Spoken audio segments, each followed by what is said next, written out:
The sun hung mercilessly in the vast Colorado sky as Delilah Prescott stumbled through the dry brush, her once fine traveling dress now torn and stained with the dust of 3 desperate days.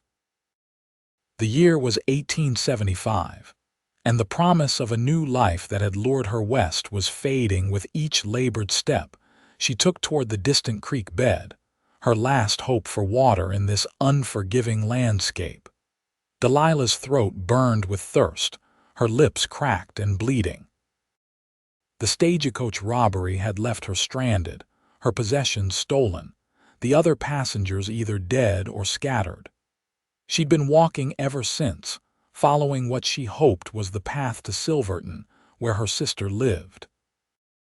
But now, with the punishing summer heat beating down upon her, Delilah knew she was losing the battle against the wilderness. The sight of the creek bed ahead gave her a final surge of desperate energy. Water, life, hope. But as she stumbled down the slight embankment, her heart sank. The creek was nearly dry, just a trickle of water snaking through the sun-baked mud. Still, it was something. She fell to her knees, her strength finally giving out as she reached trembling fingers toward the shallow water. Quentin Foster had been tracking a wounded deer since dawn, his rifle balanced casually across his saddle as his sturdy buckskin horse picked its way along the creek. At 32, Quentin was as weathered as the landscape he called home, his tall frame lean and strong from years of hard work.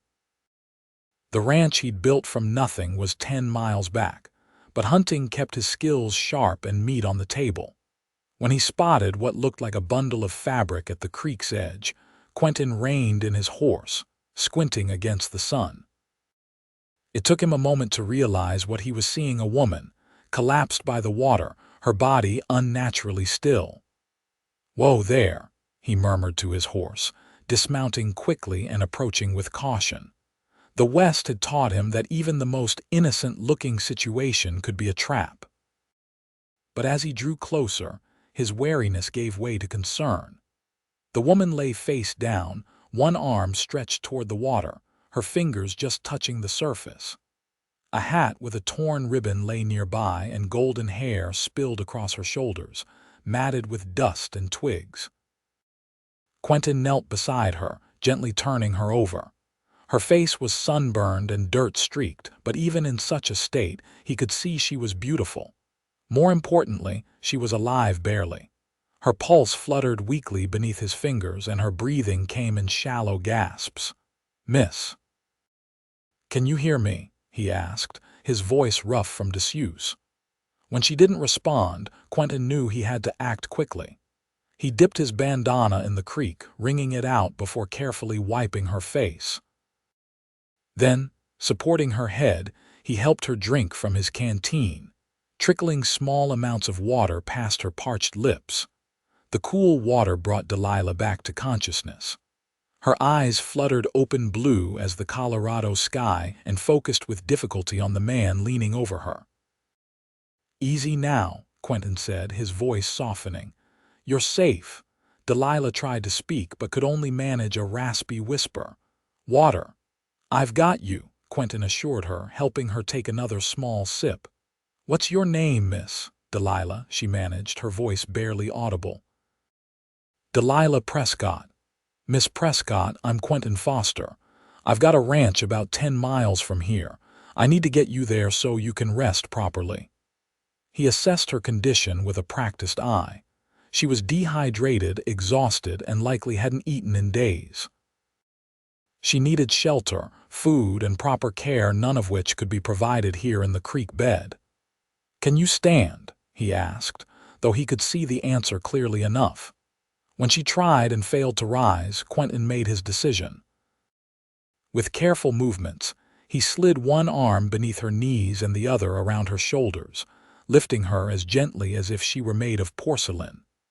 Delilah felt herself being lifted, the stranger's strong arms cradling her against a broad chest that smelled of leather, pine, and honest sweat. In her weakened state, She couldn't even summon the proper alarm at being handled so intimately by a man she'd just met. Instead, an unexpected feeling of safety washed over her. Quentin was surprised by how light she felt in his arms, how fragile. Something stirred in his chest, an unfamiliar protective instinct that went beyond basic human decency. He carried her to his horse, whistling softly to keep the animal calm.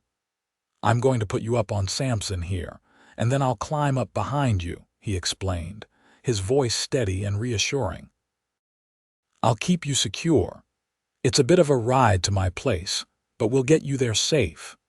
With practiced ease, he lifted her onto the saddle, then mounted behind her, one arm firmly around her waist to keep her from falling. Delilah leaned back against him, too weak to do anything else, her head resting against his shoulder. As they set off toward his ranch, Quentin found himself intensely aware of the woman in his arms. It had been years since he'd been this close to a lady, not since his brief courtship with the storekeeper's daughter in Durango, before she decided that life with a struggling rancher wasn't for her. Since then, he'd thrown himself into building his ranch, convinced that solitude suited him better anyway. Yet now, with Delilah's warm weight against him, her golden hair occasionally brushing his chin when the horse's movements jostled them, Quentin felt something shifting in his carefully ordered world. The ride seemed both endless and too brief. Delilah drifted in and out of consciousness, occasionally murmuring things he couldn't quite catch. Once she clutched at his arm and whispered, "Don't let them find me," which sent his mind spinning with questions. Who was she running from? What trouble had sent this clearly refined woman stumbling alone through the wilderness? By the time they crested the final hill, and his ranch came into view in the valley below, the sun was beginning its descent toward the western mountains. The modest homestead consisted of a solid log cabin, a small barn, corral, and several fenced pastures where his cattle grazed. It wasn't much compared to some of the bigger spreads, but it was his, built with his own hands, and Quentin felt the familiar pride as it came into view. "Miss Prescott, we're here," he said, his mouth close to her ear. She stirred slightly but didn't fully wake. Quentin guided Samson to the cabin's front porch, then carefully dismounted while still supporting Delilah. Once again, he gathered her in his arms and carried her inside. The cabin was simple but neat. A main room served as both kitchen and living area, with a stone fireplace along one wall. A door led to Quentin's bedroom, and a ladder to a small loft where his ranch hand, Miguel, slept when he wasn't staying with his family in town. Right now, Miguel was away visiting relatives, leaving Quentin alone on the ranch. He hesitated only briefly before carrying Delilah to his bedroom. It was the only proper place for her to recover. He laid her gently on the bed, then hurried to fetch water, clean cloths, and some of the medicinal supplies he kept for emergencies. When he returned, Delilah's eyes were open, though confusion clouded her gaze as she tried to make sense of her surroundings. "Where am I?" she asked, her voice still weak but clearer than before. "My ranch about 10 miles from where I found you," Quentin explained, setting down his supplies. "You need rest and care, Miss Prescott. I aim to provide both if you'll allow it." Delilah studied him, taking in his weathered face, the honest concern in his hazel eyes, the way he kept a respectful distance despite having carried her in his arms. "Thank you," she whispered. "I don't know what would have happened if you hadn't come along. No need for thanks." "Anyone would have done the same." Quentin dipped a cloth in cool water. "May I?" he asked, gesturing toward her face. When she nodded, he gently cleaned away the dirt and dust, revealing more of her natural beauty with each careful stroke. "Not anyone," Delilah said softly. "The last person I encountered on the trail robbed the stagecoach I was traveling on. Her voice faltered. They shot the driver and a passenger who tried to fight back. Quentin's jaw tightened. Road agents. They've been plaguing the territory. I'm sorry you had to experience that. He finished cleaning her face and moved to her hands, which were scratched and blistered from her days of walking. How long have you been out there? 3 days, I think. Maybe 4. The days started to blur together. She winced as he tended to a particularly raw blister. I was trying to reach Silverton. My sister lives there with her husband. Silverton's a good 50 miles northeast of here, Quentin said, his brow furrowing. You're lucky you found water when you did. The summer's been dry. I'm not sure luck had much to do with it, Delilah admitted. I was following the sun, hoping I was heading in the right direction. I don't know these mountains at all. Quentin finished tending to her hands and stood. You need food and rest. I'll fix something for you to eat, nothing too rich. Your stomach won't handle it after going without. Then you should sleep. Tomorrow we can figure out how to get word to your sister. I don't want to impose, it's no imposition, he interrupted gently. Besides, you're in no condition to travel anywhere right now. Delilah wanted to argue, but exhaustion was pulling her down into darkness again. She managed a nod before her eyes closed, sleep claiming her despite her best efforts to stay awake. When she awoke again, the room was dim, lit only by a lantern on the bedside table. A bowl of broth sat beside it, still steaming, and the smell made her stomach clench with hunger. Delilah struggled to sit up, her muscles protesting every movement. The door opened and Quentin appeared, carrying a cup of tea.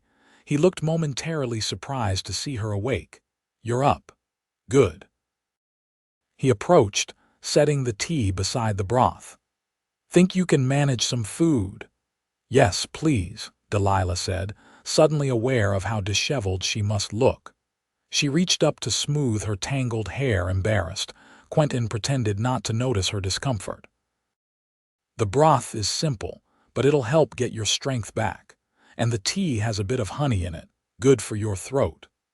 He helped prop her up with pillows, then handed her the bowl and spoon. Their fingers brushed in the exchange, and Delilah felt an unexpected tingle at the contact. She attributed it to her weakened state and focused on the food instead. The broth was indeed simple chicken, she thought, with herbs, but it tasted like heaven to her deprived senses. She ate slowly, mindful of her empty stomach, while Quentin sat in a chair near the bed, keeping a respectful distance. May I ask what brings you to Colorado territory, Miss Prescott? He inquired after she'd had several spoonfuls. You don't strike me as someone accustomed to frontier life. Delilah smiled faintly. Is it that obvious? Your hands gave you away. They're too soft for frontier work. And that dress, torn as it is, was fine quality once. She nodded, taking another sip of broth before answering.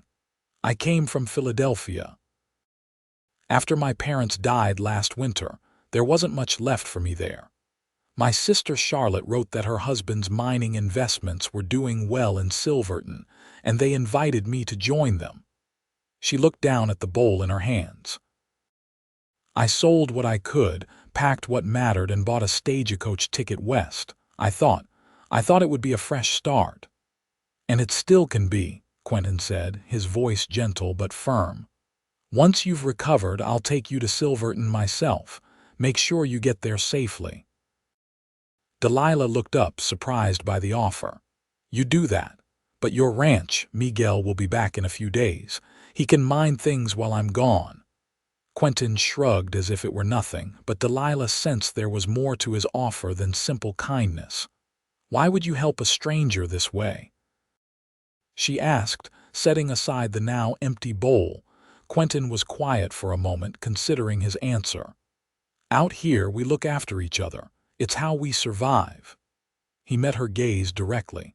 And maybe I know something about needing a fresh start myself.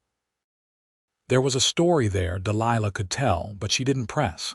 Instead, she sipped the tea he'd brought, letting its warmth and sweetness soothe her raw throat. Rest now, Quentin said, standing and taking the empty bowl. "There's water in the pitcher if you get thirsty. I'll be in the main room if you need anything." "Where will you sleep?" Delilah suddenly realized she'd taken his bed. "Don't worry about me. I've slept on worse than my own floor plenty of times." With a reassuring nod, he left the room, closing the door softly behind him. Delilah settled back against the pillows, her mind whirling despite her exhaustion. In the span of a day, she'd gone from certain death to being cared for by perhaps the kindest man she'd ever met. A man whose gentle hands belied their strength, whose eyes held both weariness and warmth. As sleep claimed her again, Delilah's last thought was that perhaps her fresh start had already begun, right here in this modest cabin with its solitary owner. Outside in the main room, Quentin laid out his bedroll near the fireplace, but sleep eluded him. He found himself listening for any sound from the bedroom, alert to Delilah's possible needs. It had been so long since he'd had anyone to look after besides himself that the feeling was both foreign and familiar, like returning to a place once known but long forgotten. He hadn't told her the full truth about why he'd offered to take her to Silverton personally. Yes, ensuring her safety was part of it, but there was more a selfish desire to extend their time together, to learn more about the woman who had literally fallen into his life. It was foolishness, he knew. She was bound for a better life with her sister, probably in more refined company than a rough rancher could provide. Yet, as Quentin finally drifted toward sleep, he couldn't help wondering what it might be like if Delilah Prescott's fresh start somehow included him. Morning arrived with golden light filtering through the cabin's windows. Delilah woke feeling remarkably better, though still weak.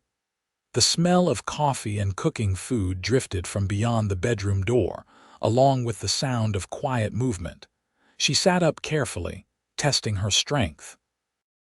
Her dress was beyond salvation, torn and stained as it was.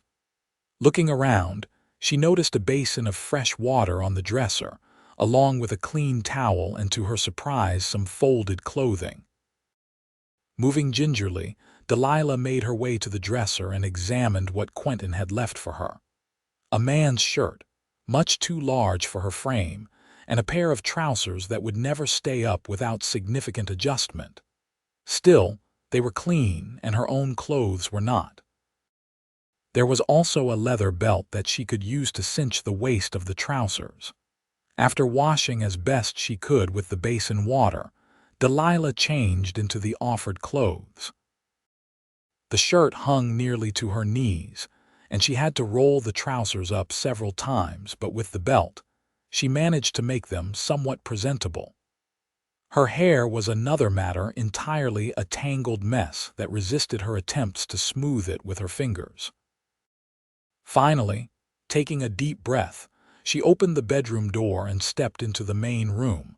Quentin stood at the cast iron stove, his back to her as he tended to something in a skillet. He'd clearly been up for hours. The cabin was tidy. A fire crackled in the fireplace despite the summer season, and the table was set for two. He must have heard her, for he turned, spatula in hand, and for a moment simply stared. Delilah felt her cheeks warm under his gaze, suddenly very aware of how she must look in his oversized clothes, her hair a wild tangle around her shoulders. "Good morning," she said, breaking the silence. "I hope you don't mind. I found the clothes." Quentin seemed to shake himself out of whatever thoughts had held him. "Not at all. I left them for you. I'm glad to see you up and about." He gestured to the table. "Coffee's hot if you'd like some. Breakfast is almost ready. Thank you for everything."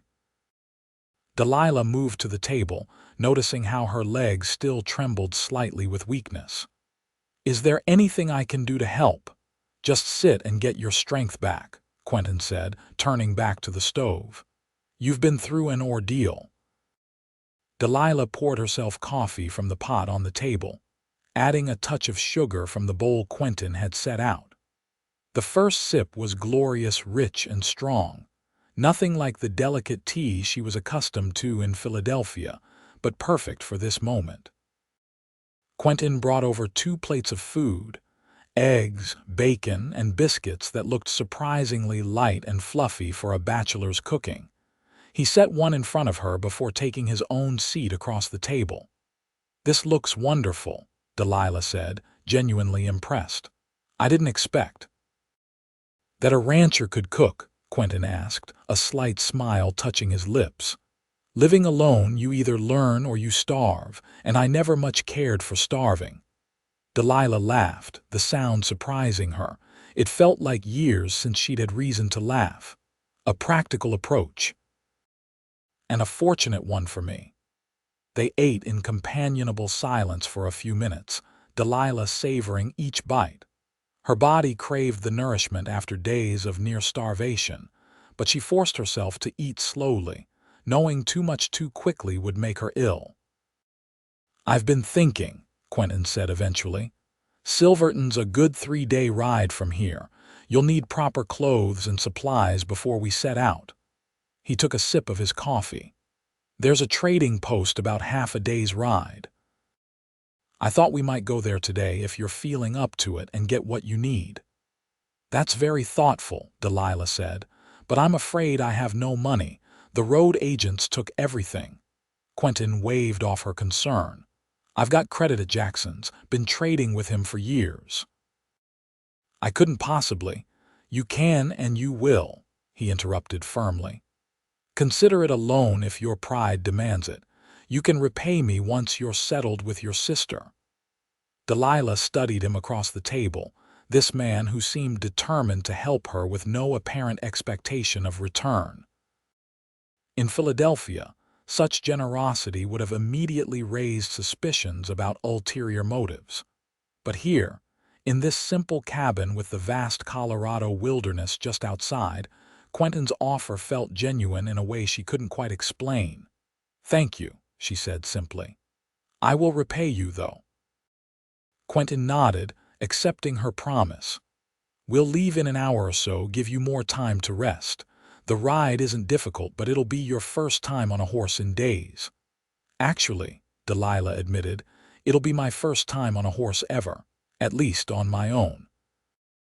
"I've only ever ridden in carriages." Quentin's eyebrows rose. "Well then, we'll have to remedy that. You can't live in these parts without knowing how to ride."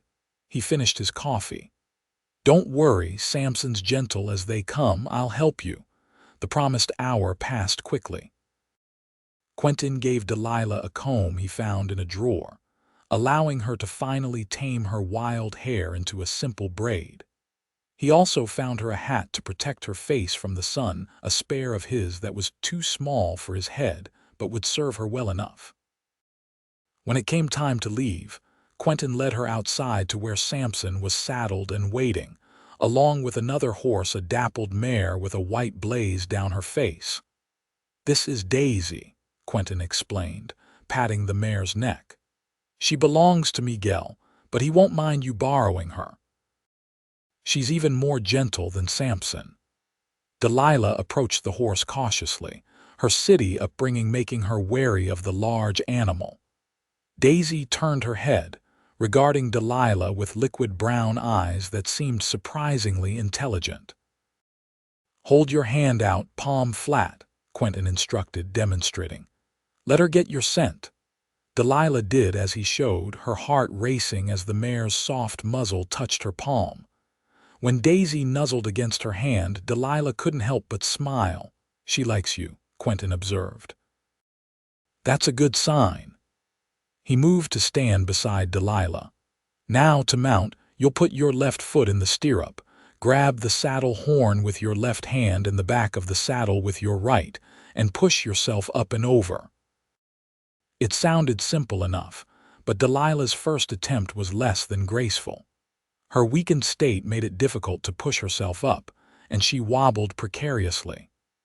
Before she could fall, Quentin's hands were at her waist, steadying her and then lifting her the rest of the way into the saddle. "There you go," he said, his hands lingering a moment longer than strictly necessary before he stepped back. "Just sit straight, hold the reins loosely, and let your legs hang naturally. Daisy knows to follow Samson, so you won't have to do much directing." Delilah adjusted herself in the saddle, finding the position strange but not uncomfortable. She was acutely aware of Quentin watching her, his expression a mixture of concern and something else she couldn't quite identify. "How does it feel?" he asked. "Different," she admitted, "but not bad." "I think I can manage." Quentin smiled, a full smile that transformed his weathered face and made him look years younger. "You're a natural, Miss Prescott." He mounted Samson with practiced ease, and they set off down the trail that led away from the ranch. Delilah concentrated on keeping her balance, gradually relaxing as she grew accustomed to Daisy's steady gait. The day was clear and mild, perfect for traveling, with a gentle breeze that carried the scent of pine and sage. As they rode, Quentin pointed out landmarks and wildlife, teaching her about the land that was his home. Delilah found herself fascinated by his knowledge and by the evident love he had for this rugged country. In turn, she told him more about Philadelphia, her life there, and the events that had led her to seek a new beginning in Colorado. "My father was a banker," she explained as they rode side by side along a wider stretch of trail. "When he died, we discovered he'd made some poor investments. There was just enough left to settle his debts with very little remaining for my mother and me. Then Mother took ill." She paused, the grief still fresh. "After she passed, the house had to be sold to cover her medical expenses. That's when Charlotte and William invited me to join them." "I'm sorry for your losses," Quentin said, his voice gentle. "Losing family is never easy, no matter the circumstances." "You speak as if from experience," Delilah observed. Quentin was quiet for a moment, his gaze fixed on the trail ahead. "My parents died of cholera when I was 17. My younger brother followed a week later. I was the only one who survived the outbreak." "Oh, Quentin, how terrible." Without thinking, Delilah reached across the space between their horses, touching his arm briefly in sympathy. He nodded, acknowledging both her words and the gesture. "It was a long time ago. I came west afterward looking for something. A purpose, maybe. Found work on ranches, learned the trade, saved every penny. 6 years ago, I bought this land and started building my own place." "Alone?" Delilah asked, though she already knew the answer. "Miguel helps when I need an extra hand, but yes, mostly alone." Quentin glanced at her. "It's a solitary life, but it's mine. I built every inch of that cabin, strung every foot of fence. There's satisfaction in that." "I can imagine," Delilah said, and found that she could. There was something appealing about creating a life from nothing, about the independence Quentin described.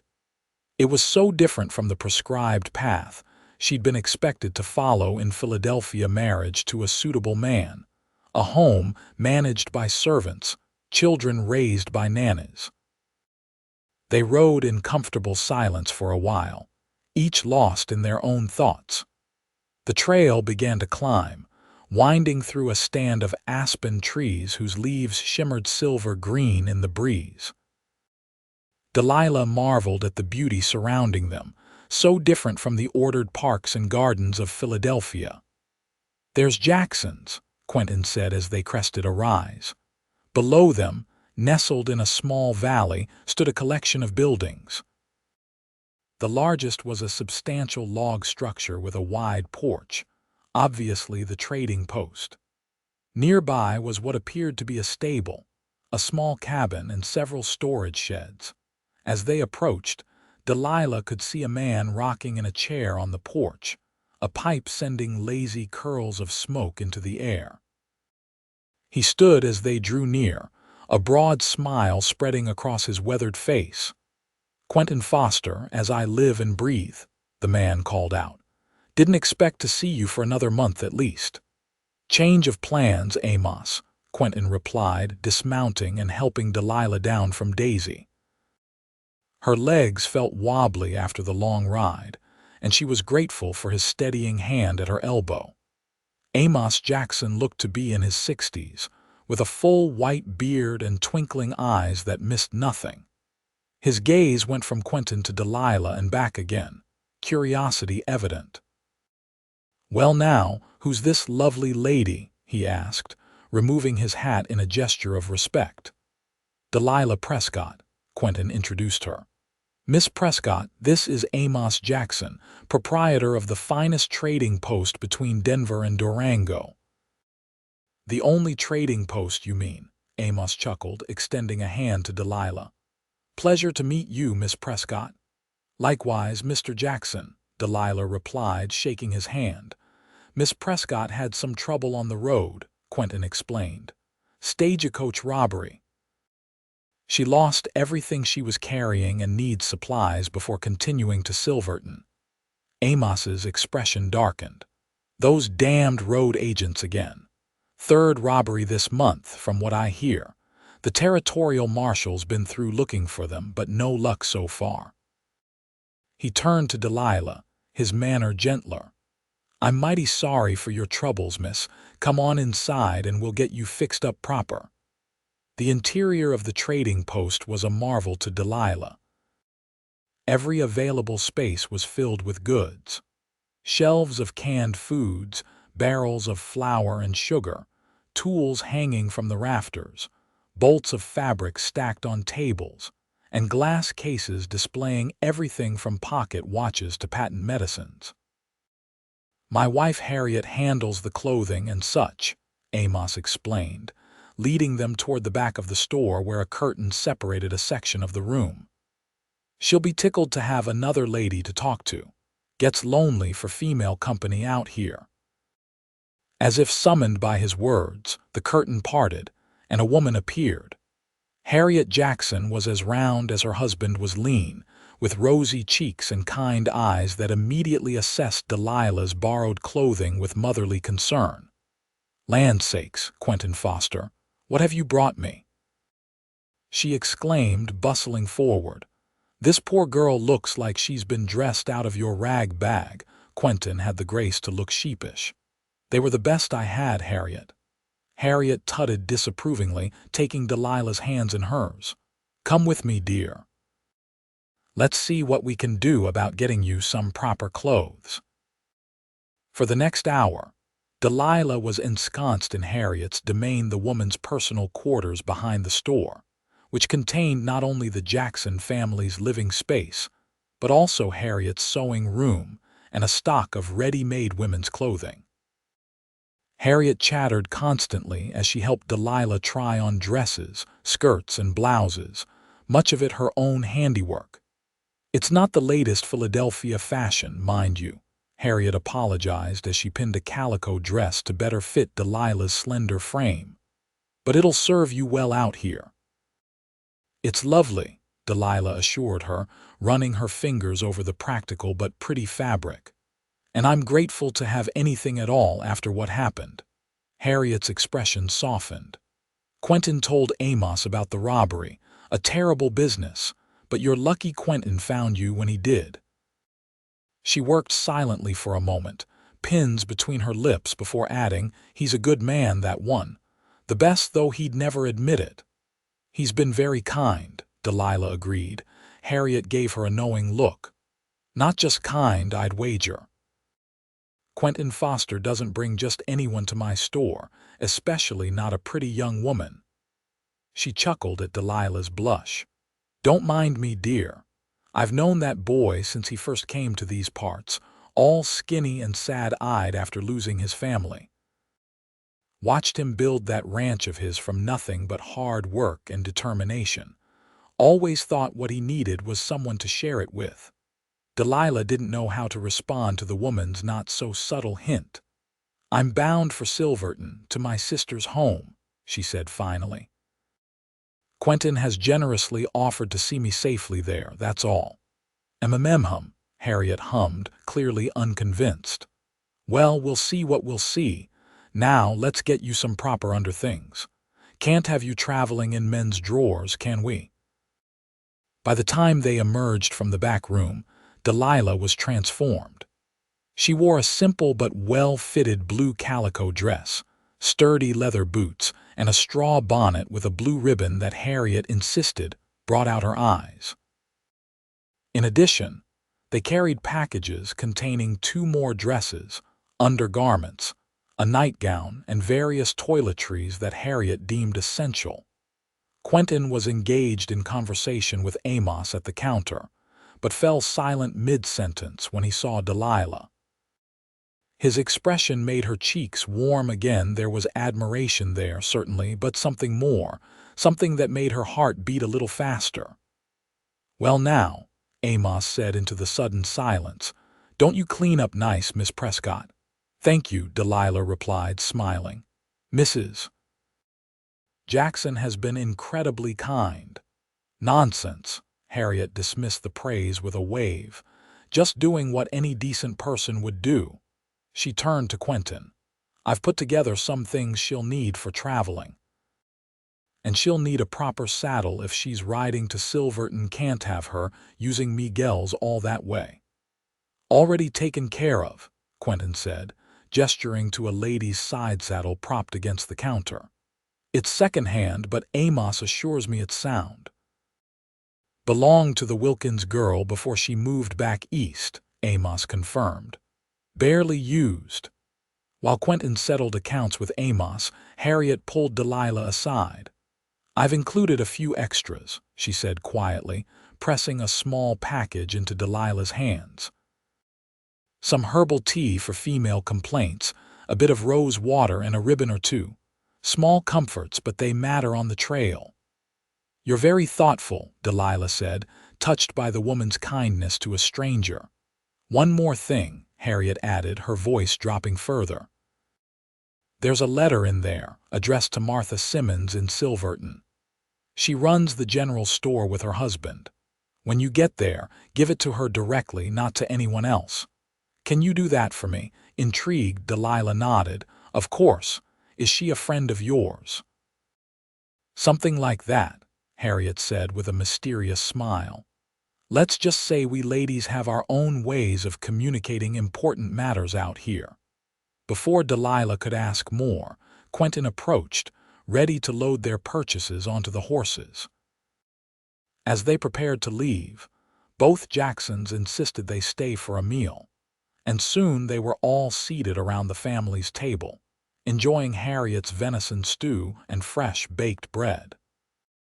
The conversation flowed easily, with Amos sharing news of the territory, rumors of a new silver strike near Auray, plans for extending the narrow-gauge railroad, and unfortunately, more reports of the road agents who had attacked Delilah's stagecoach. "Marshal Briggs thinks it's the Harlow gang," Amos said, passing the bread to Quentin. "Been operating between here and Durango for months now, bold as brass they are." "The man who led the robbery had a scar," Delilah offered hesitantly. "Right here." She traced a line from the corner of her left eye down her cheek. Both men looked at her with increased interest. "Did you get a good look at him?" Quentin asked. Delilah nodded. "He wasn't wearing a mask, unlike the others. Tall man, dark hair with that scar. And he was missing the last 2 fingers on his right hand." "That's Seth Harlow, sure enough," Amos confirmed grimly. "Nasty piece of work.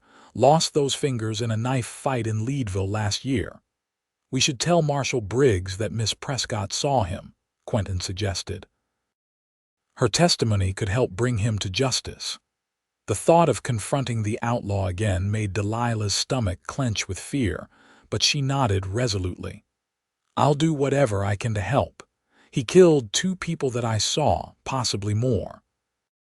Harriet reached across the table and patted Delilah's hand. "You're a brave girl, but be careful. The Harlows aren't known for their forgiving nature." By the time they left Jackson's trading post, the afternoon was well advanced. Quentin suggested they make camp rather than trying to reach his ranch before dark, and Delilah agreed. though the prospect of sleeping outdoors made her nervous. Quentin seemed to sense her unease. "I know a good spot about an hour's ride from here," he said as they mounted their horses, Delilah now properly seated on the side saddle. "It's sheltered, with a small spring for water. I've camped there many times." The side saddle took some getting used to, but Delilah found she preferred it to riding astride in Quentin's too large trousers. Her new dress was designed for practicality, with a split skirt that accommodated the saddle while maintaining modesty. As they rode, the sun began its descent toward the mountains, casting long shadows across the trail. The air grew cooler, and Delilah was grateful for the shawl Harriet had insisted she take. "You're doing well with Daisy," Quentin observed as they rode side by side. "You've got a natural seat." "Thank you," Delilah said, pleased by the compliment. "I'm finding I enjoy it more than I expected. There's a freedom to riding that you don't get in a carriage." Quentin smiled.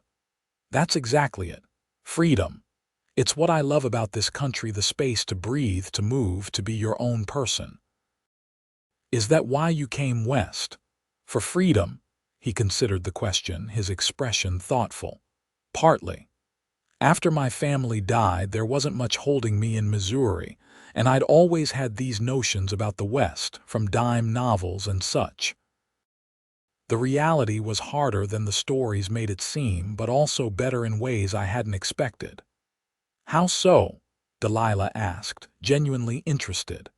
"The land tests you," Quentin explained, gesturing to the wilderness around them. "Pushes you to your limits sometimes. But if you meet the challenge, there's a satisfaction in that I never found elsewhere. And the people." He chuckled. "They can be just as challenging as the land, but also just as rewarding. Folks like Amos and Harriet, they're the real heart of this country."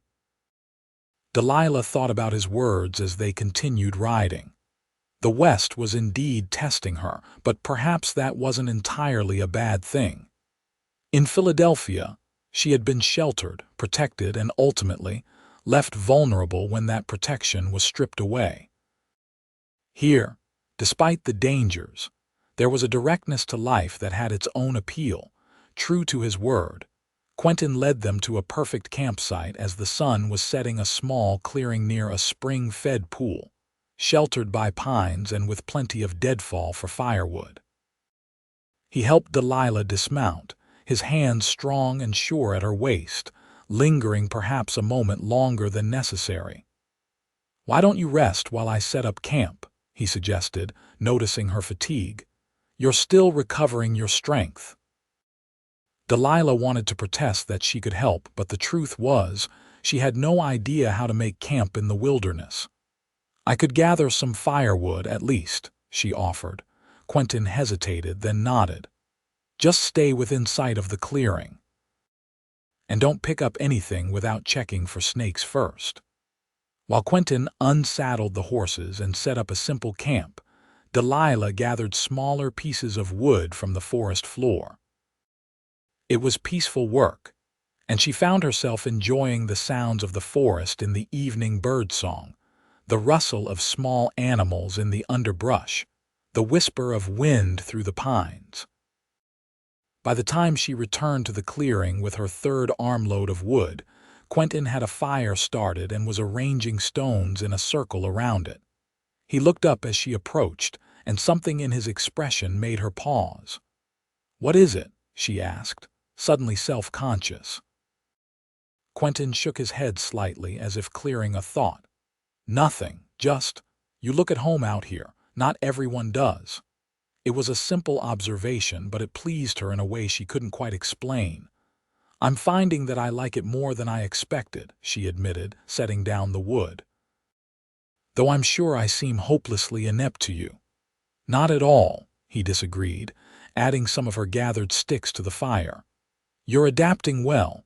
Most city folks would be complaining by now about bugs or dirt or the lack of proper beds."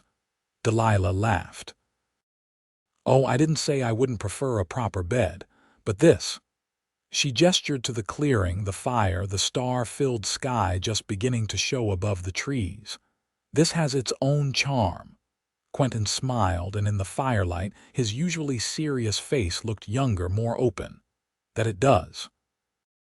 He prepared a simple meal of bacon, beans, and coffee, teaching Delilah how to balance a tin plate on her knee as they sat by the fire. The food was basic but delicious after the day's ride, and Delilah found herself hungrier than she'd been in days.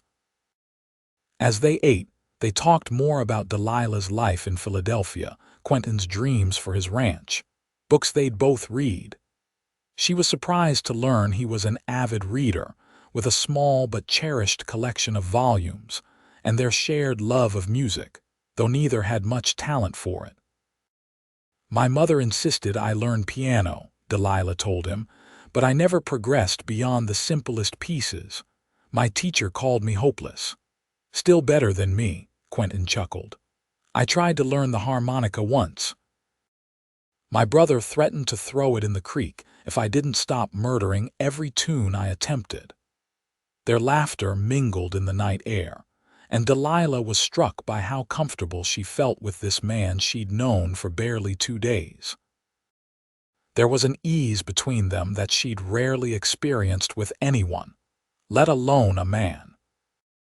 After they'd finished eating and cleaned up, Quentin showed her how he'd arranged their sleeping areas, his bedroll near the fire, and for her, a makeshift bed of blankets atop a ground sheet, positioned on the other side of the fire. He'd used their saddles as pillows and created a small privacy screen from a tarp strung between 2 trees.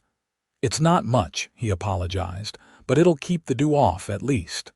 "It's perfect," Delilah assured him, touched by his thoughtfulness. "Thank you." Quentin nodded, suddenly looking awkward. "I'll give you some privacy to change." He turned to go, then paused. "There's a small pistol in the saddlebag next to your bed, just in case. You know how to use one." Delilah shook her head. "I've never even held a gun." "I'll teach you tomorrow," he promised. "Out here, it's a necessary skill, especially for a woman traveling alone." "Am I traveling alone?" Delilah asked softly. "It seems to me I have a rather dedicated escort." In the firelight, she thought she saw color rise in Quentin's cheeks. "For now," he said. "But once you're with your sister in Silverton, you'll need to know how to protect yourself." The reminder of her destination sobered Delilah. Yes, Silverton, her intended destination, where Charlotte and William waited, expecting her arrival. Where she would begin her new life, far from Philadelphia's painful memories, and equally far from the quiet rancher who had saved her life. "Good night, Quentin," she said, retreating behind the tarp. "Good night, Delilah," he replied, his voice a low rumble that seemed to carry more meaning than the simple words. As she changed into the nightgown Harriet had provided, Delilah's mind was in turmoil. It made no sense, this growing attachment to Quentin Foster.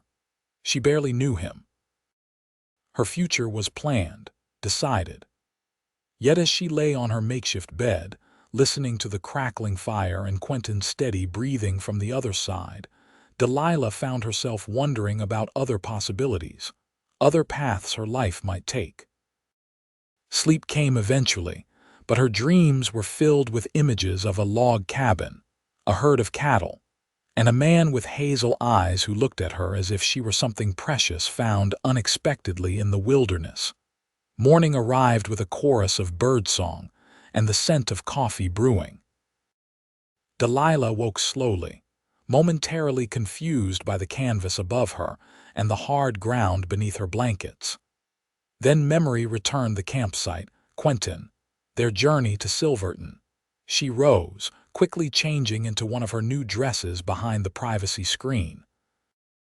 After washing her face and hands with water from the spring, she braided her hair and emerged to find Quentin tending a small fire, a pot of coffee balanced on stones in the coals. "Good morning," he greeted her, looking up from his task. "Sleep well?" "Surprisingly, yes," Delilah replied, moving to join him by the fire. "Though I may have a few new bruises from the ground." Quentin smiled, pouring coffee into a tin cup and offering it to her. "You get used to it after a while. Or so I tell myself every time I wake up with a rock imprint on my back." Delilah accepted the coffee gratefully, savoring its strong, bitter flavor. "What's our plan for today?" "Back to the ranch first," Quentin said, sipping his own coffee. "From there, we can prepare for the longer journey to Silverton. It'll take 3 days, maybe 4 depending on the weather and trail conditions." The mention of Silverton brought back Delilah's conflicted feelings from the night before. She stared into her coffee, trying to sort through her thoughts. "Is everything all right?" Quentin asked, noticing her silence. Delilah looked up, meeting his concerned gaze. "Yes, I'm trying to imagine what awaits me in Silverton. I haven't seen my sister in over a year, and I know so little about her life there." "You're nervous," Quentin observed. "That's natural." "I suppose I am," Delilah admitted. Charlotte's letters were always full of enthusiasm about their new life, but I wonder how much was true and how much was meant to reassure me. Quentin considered this. "Mining towns can be rough places," he said honestly, "but Silverton's more established than most. And if your brother-in-law's investments are doing well, they're probably living comfortably." "I hope so," Delilah said. "I don't want to be a burden to them." "You won't be," Quentin assured her. "From what you've told me of your sister, she wants you there." He hesitated, then added, "And if things don't work out in Silverton for any reason, you have other options." The implication hung in the air between them, unspoken but clear. Delilah's heart quickened at the thought of what those other options might include. Before she could respond, a sound from the forest edge caught their attention, a snapping twig, followed by the rustle of underbrush. Quentin was on his feet instantly, his hand going to the revolver at his hip. "Stay by the fire," he instructed quietly, his relaxed demeanor replaced by tense alertness. Delilah obeyed, her own senses suddenly heightened by fear. Had the road agents somehow tracked her? Was it a bear or mountain lion drawn by the smell of their food? The answer emerged from the trees in the form of a young man leading a mule.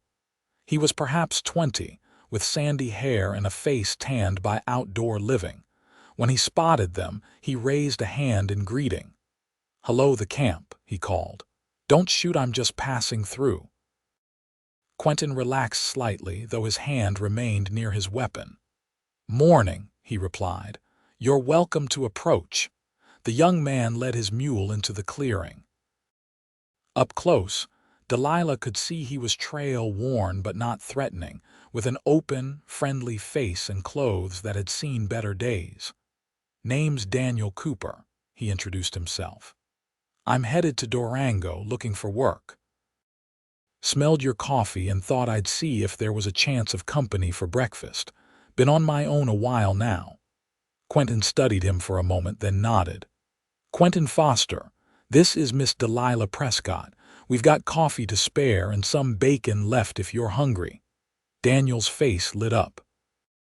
"Much obliged. It's been a lonely trail." He tethered his mule to a nearby tree and approached the fire, removing his hat in deference to Delilah. "Madam, it's a pleasure." "Mr. Cooper," Delilah acknowledged with a nod. As Quentin prepared a simple breakfast, Daniel shared his story. He'd been working at a mine near Leadville that had played out, leaving him and dozens of others without employment. Rather than return east, he decided to try his luck further south. "Heard there's railroad work in Durango," he explained, gratefully accepting the plate Quentin offered. "Figure I can swing a hammer as well as the next man." "The Denver and Rio Grande is pushing track through there," Quentin confirmed. "Should be plenty of work." They ate together, with Daniel providing news from the northern mining districts and gratefully receiving information about the trail ahead. Delilah found herself enjoying the young man's company. He had an easy manner and a gift for storytelling that made the breakfast pass pleasantly.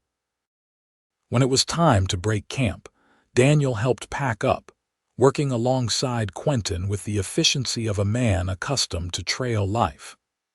As they prepared to part ways, Daniel continuing south while they headed back to Quentin's ranch, the young man paused. "I should mention," he said, his expression growing serious, "I passed a group of riders yesterday about 10 miles north of here. 5 men, hard-looking types. They were asking if anyone had seen a woman traveling alone, said she was a relative they were worried about." Delilah felt a chill run through her, and she saw Quentin stiffen beside her. "What did you tell them?" Quentin asked, his voice carefully neutral. "Nothing useful," Daniel replied with a shrug. "Hadn't seen any woman alone, which was true enough, but something about them didn't sit right. They were armed heavy, and the leader had a nasty scar on his face." "Seth Harlow," Quentin muttered, exchanging a glance with Delilah.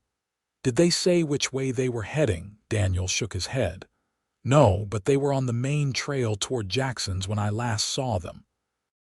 "Thank you for the warning," Quentin said, his manner now brisk and decisive. "We'll take the back trail to my ranch. It's longer but less traveled." After bidding Daniel farewell and wishing him luck in Durango, they quickly finished packing and mounted their horses. Instead of returning the way they'd come, Quentin led them on a narrow path that wound deeper into the forest before curving back toward his land. "Do you think they're looking for me specifically?" Delilah asked as they rode, her voice tight with fear. "It seems likely," Quentin replied grimly. "You saw Harlow's face clearly. You could identify him to the marshal. But how would they know I survived? The stagecoach passengers who weren't killed scattered in different directions. Someone might have seen you or seen me carrying you from the creek," Quentin reasoned. "Word travels, even in the wilderness. Or they might have tracked the stagecoach passengers and realized one was unaccounted for." Delilah shuddered at the thought of the outlaws hunting for her. "What will we do?" Quentin's expression was resolute. "First, we get back to the ranch safely. Then I'll ride to the marshal's office in Cedar Ridge. Briggs needs to know Harlow's in the area and that you're a witness." "Will the marshal protect me?" Delilah asked. "He'll try," Quentin said. "But his jurisdiction covers hundreds of square miles and he's got just 2 deputies. We might need to change our plans about Silverton." "What do you mean?" Quentin guided Samson around a fallen tree before answering. "It might be safer for you to stay at my ranch while I fetch your sister and brother-in-law to come to you. Or I could escort you to Denver instead, where there's a proper police force." The thought of either delaying her reunion with Charlotte or traveling even further filled Delilah with dismay. Yet the alternative, continuing as planned with the risk of encountering Harlow's gang, was terrifying. "Let's decide when we reach your ranch," she suggested. "Perhaps by then we'll have more information." Quentin nodded his agreement, and they rode on in tense silence, both alert for any sign of pursuit. The back trail was indeed less traveled, overgrown in places and challenging to navigate. It added hours to their journey, but it also decreased the likelihood of an unexpected encounter. By mid-afternoon, they emerged from the forest onto a ridge that overlooked Quentin's ranch in the valley below. The sight of the cabin, barn, and grazing cattle was immensely reassuring to Delilah, representing safety in her mind. As they descended toward the ranch, Quentin suddenly reined in Samson, his body tensing. Delilah followed his gaze and felt her blood run cold. There was smoke rising from the chimney of the cabin. Someone was inside. "Miguel wasn't due back for 3 more days," Quentin said softly, reaching for his rifle in its saddle scabbard. "And he wouldn't have arrived without his horse." He nodded toward the corral where only his own spare mount was visible. "Could it be Harlow?" Delilah whispered, fear clutching at her throat. Possibly. Or someone else seeking shelter. Quentin's expression was grim as he considered their options. Either way, we need to know. He turned to Delilah. Ride back up the ridge and into those trees. If you hear gunfire, keep going and don't look back. Head for Jackson's trading post. I won't leave you, Delilah protested, surprised by the fierceness of her own response. Delilah, Quentin's voice was gentle but firm. I can handle myself, but not if I'm worrying about your safety. Please. The genuine concern in his eyes made her reluctantly nod her agreement. Quentin reached across the space between them, briefly squeezing her hand before turning Samson toward the cabin, rifle at the ready. Heart pounding, Delilah guided Daisy back toward the trees as instructed, but she stopped just inside the tree line, unwilling to go further without knowing Quentin's fate. From her position, she had a clear view of the cabin while remaining hidden herself. Quentin approached cautiously, dismounting some distance away and advancing on foot, using the corral and barn for cover. Delilah held her breath as he neared the cabin, rifle raised. Just as he reached the porch, the door swung open. Delilah's hand flew to her mouth to stifle a gasp, expecting to see Harlow or one of his men. Instead, a stocky Mexican man appeared, his hands raised in immediate response to Quentin's rifle. Miguel. Quentin's voice carried clearly to Delilah's hiding place, relief evident in his tone as he lowered his weapon. You nearly got yourself shot. What are you doing back early? Recognizing Quentin's ranch hand, Delilah emerged from the trees and rode down to join them, her own relief making her lightheaded. Miguel was explaining his unexpected return as she approached. So when I heard in town about the Harlow gang asking after a woman, I got worried and came back early. Tomas loaned me his mule since my horse threw a shoe. He noticed Delilah's approach and tipped his hat respectfully. Señorita, you must be the one they are looking for, yes? I'm afraid so, Delilah confirmed as Quentin helped her dismount. I witnessed their leader during a stagecoach robbery. Miguel crossed himself. Those men, they are very bad, very dangerous. He turned to Quentin. I bring news from town. Marshal Briggs is gathering men to hunt for the gang. They robbed the bank in Cedar Ridge yesterday. This new information changed the situation considerably. If Briggs was actively pursuing the gang, they might be too busy evading the law to continue searching for Delilah. On the other hand, desperate men were unpredictable. Inside the cabin, they discussed their options over cups of the strong coffee Miguel had prepared. The ranch hand had already stoked the fire and was now preparing a hearty stew for dinner, moving around the kitchen with practiced ease despite it being Quentin's home. I still think I should ride to Cedar Ridge, Quentin said. Let Briggs know you can identify Harlow. Miguel shook his head. The marshal is not there, patron. He and his deputies left yesterday, tracking the gang toward the mountains. Then we need to decide about Silverton, Quentin said, looking at Delilah. It's your choice. We can wait here until Briggs returns, or we can leave tomorrow as planned. Delilah considered carefully. Staying at the ranch meant delaying her reunion with Charlotte, but traveling risked an encounter with Harlow. Yet the road to Silverton was well-traveled, and they would be two armed men and a woman, not an easy target. I want to continue to Silverton, she decided finally. My sister will be worried when I don't arrive on the expected stagecoach, and we can notify the marshal there about Harlow. Quentin studied her face, perhaps looking for signs of fear or uncertainty. Whatever he saw must have satisfied him, for he nodded. We'll leave at first light. Miguel will come with us for added protection. That night, Delilah slept in Quentin's bed again while he and Miguel made do with bedrolls in the main room. Despite the comfort of the mattress, sleep eluded her for hours.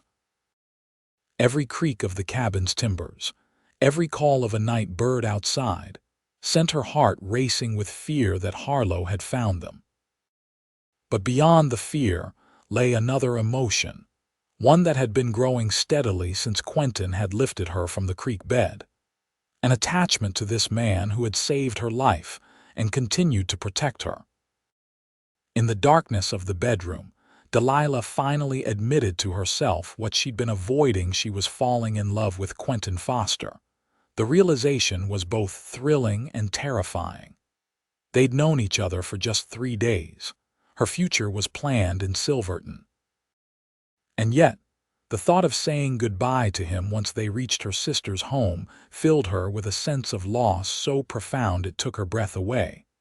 Eventually, exhaustion overcame her tumultuous thoughts, and Delilah fell into a fitful sleep. She dreamed of the creek bed where Quentin had found her, but in the dream, he never came, and she lay there watching the sky darken as her life ebbed away. She woke with a start to find morning light filtering through the cabin's small window. The smell of coffee and frying bacon drifted from the main room, along with the sound of men's voices speaking in low tones. Dressing quickly in one of her new traveling outfits, a practical split skirt and matching jacket in a deep green broadcloth, Delilah joined the men for breakfast. They had already packed provisions for the journey and loaded most of their gear onto the horses. "We'll take the main road," Quentin explained as they ate. "It's more traveled, which means safety in numbers, and there are several way stations where we can stop if needed." The plan made sense, but Delilah couldn't help the flutter of anxiety in her stomach. What if they encountered Harlow on the road? What if he was waiting for them somewhere along the route? As if reading her thoughts, Quentin reached across the table and briefly covered her hand with his. "We'll be careful," he promised, "and you'll be armed." He nodded toward a small revolver on the sideboard. "I'll teach you to use that before we leave." True to his word, after breakfast Quentin took Delilah outside and showed her how to load, aim, and fire the pistol. It was a Colt pocket revolver, smaller than his own weapon but still deadly at close range. "Keep your wrist firm," he instructed, standing behind her and guiding her arm into position. "Squeeze the trigger smoothly, don't jerk it." Delilah was acutely aware of his proximity, the warmth of his body just behind hers, his breath stirring the loose tendrils of hair at her neck. Forcing herself to concentrate, she aimed at the tin can he'd placed on a fence post and pulled the trigger. The noise and recoil startled her, even though she'd been expecting both. The can flew off the post, and Quentin let out a low whistle of approval. "Natural talent," he praised. "Try again." By the time they finished the impromptu shooting lesson, Delilah had hit the target more often than not, and felt a newfound confidence in her ability to defend herself if necessary. They set out for Silverton with the morning sun warming their backs, Quentin leading the way, Delilah in the middle, and Miguel bringing up the rear. The first few hours passed uneventfully, the trail winding through beautiful mountain country that would have delighted Delilah under different circumstances. Around midday, they encountered a freight wagon heading in the opposite direction. The driver, a weathered man named Jenkins whom Quentin knew by reputation, confirmed that the marshal's posse was indeed pursuing Harlow's gang toward the high country north of Silverton. "Word is they robbed that bank in Cedar Ridge, then split up," Jenkins reported as they shared a brief roadside meal. "Briggs is after the main group, but 2 of them was seen heading toward Durango." This news was somewhat reassuring. If the gang had split up and was being pursued by the law, they might have abandoned their search for Delilah. Still, Quentin insisted on maintaining vigilance as they continued their journey. By nightfall, they reached the first way station, a simple structure offering basic meals and sleeping quarters for travelers on the Silverton Road. The proprietor, a gruff widow named Mrs. Larson, provided hot food and clean, if sparse, accommodations. Delilah was given a tiny private room, while Quentin and Miguel slept in the common area with two other male travelers, a drummer selling patent medicines, and a young engineer headed to inspect a mine near Silverton. Despite her exhaustion, Delilah again found sleep elusive. Her room was little more than a closet with a narrow cot, but it was the separation from Quentin that troubled her more than the accommodations. After days in his constant presence, she felt oddly vulnerable without him nearby. Sometime past midnight, unable to sleep, she wrapped a shawl around her shoulders and quietly made her way to the main room of the way station. The common area was dark except for the dying embers in the fireplace, casting a faint red glow over the sleeping forms of the men. Delilah moved to the window, gazing out at the moonlit landscape. The mountains loomed dark against the star-filled sky, beautiful and intimidating. This wild country was so different from the ordered streets of Philadelphia, yet she was beginning to feel a connection to it that surprised her. "Can't sleep," Quentin's voice came softly from behind her. Delilah turned to find him standing a few feet away, fully dressed except for his boots and hat. He must have been on watch, she realized. "No," she admitted. "Too many thoughts." He moved to join her at the window, careful to maintain a proper distance. "Want to share them?" Delilah hesitated. How could she tell him that her thoughts were mainly of him, of the growing feelings she couldn't seem to control? Instead, she deflected. "I was thinking about what awaits me in Silverton, and about what I've left behind." Quentin nodded, his gaze on the mountains outside. "It's never easy starting over. Takes courage." "You did it," she pointed out. "After your family." "I did," he agreed, "but I had nothing to lose then. Everything I cared about was already gone." He glanced at her. "You left a whole life behind. That's different." "A life that had already changed beyond recognition," Delilah said softly. "After my parents died, Philadelphia felt empty. Like I was a ghost moving through places that no longer held meaning." Quentin was quiet for a moment, absorbing her words. "And now, how does the West feel to you?" It was the question she'd been asking herself, the one that kept her awake at night. "Frightening," she admitted. "Overwhelming at times, but also alive. Real in a way Philadelphia had stopped being." He smiled, a gentle curve of his lips visible in the faint light. "That's how it was for me too. Everything here is more immediate, more honest somehow." "Yes, that's it exactly," Delilah said, surprised and pleased by his understanding. "Even the dangers feel more straightforward. In Philadelphia, ruin could come from a whispered word in the wrong ear, a social misstep, a failed investment. Here, the threats may be more physical, but at least you can see them coming." "Most of the time," Quentin amended with a soft chuckle. They stood in companionable silence for a while, watching the moon's slow progress across the sky. Delilah was acutely aware of Quentin beside her, the steady rhythm of his breathing, the faint scent of leather and pine that seemed to cling to him, the warmth that radiated from his tall frame. "We should try to sleep," he said eventually. "Tomorrow will be a long day." Delilah nodded, reluctant to end this quiet moment but knowing he was right. "Thank you," she said softly. "For what? For finding me at the creek. For everything since." She looked up at him, meeting his gaze directly. "For making me feel safe when everything else was falling apart." Something shifted in Quentin's expression, a softening around his eyes, a slight parting of his lips as if he might say something important. But then he simply nodded, taking a step back. "Good night, Delilah," he said, his voice low and warm. "Good night, Quentin." As she returned to her tiny room, Delilah's mind was still full of him. but her heart felt lighter somehow. Whatever came next, whatever awaited her in Silverton, she would face it with the strength she'd found in the wilderness and with the memory of Quentin Foster's quiet support. The next 2 days of travel passed without incident, each mile bringing them closer to Silverton, and to the inevitable parting that Delilah found herself dreading more with each passing hour. The terrain grew more dramatic as they ascended into the San Juan Mountains, with towering peaks, deep valleys, and forests of pine and aspen. They stopped at another way station the second night, this one larger and more comfortable than Mrs. Larson's establishment. The proprietors, a jovial German couple named the Schmidts, provided hearty meals and clean rooms, along with the latest news from Silverton.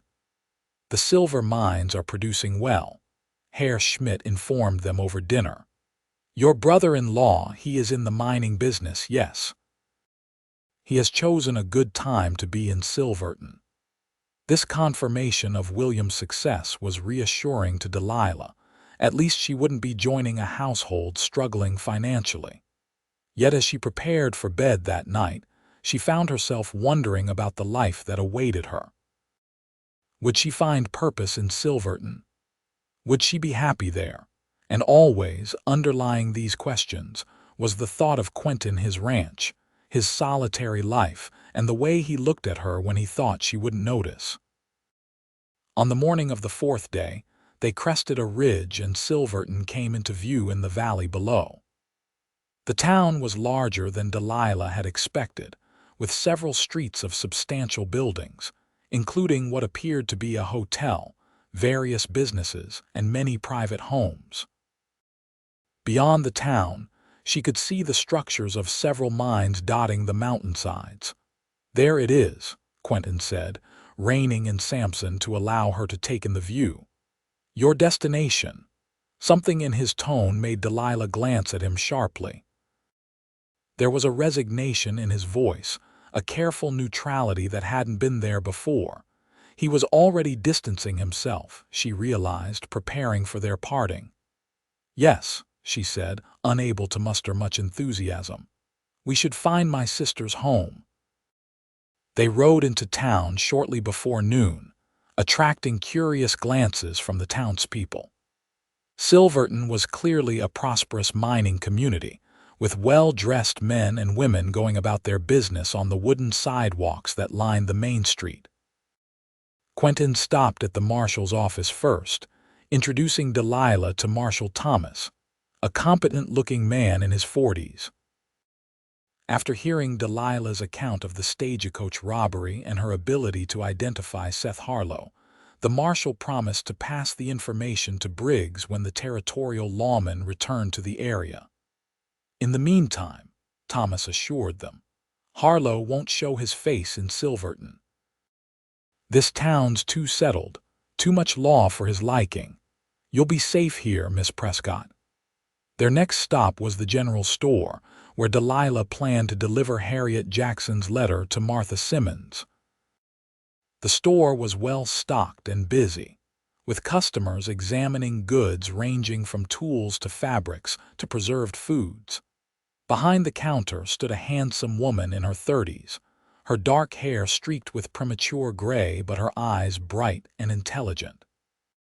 When Delilah inquired if she was Martha Simmons, the woman nodded, her gaze curious. "Harriet Jackson asked me to give you this," Delilah explained, handing over the sealed letter.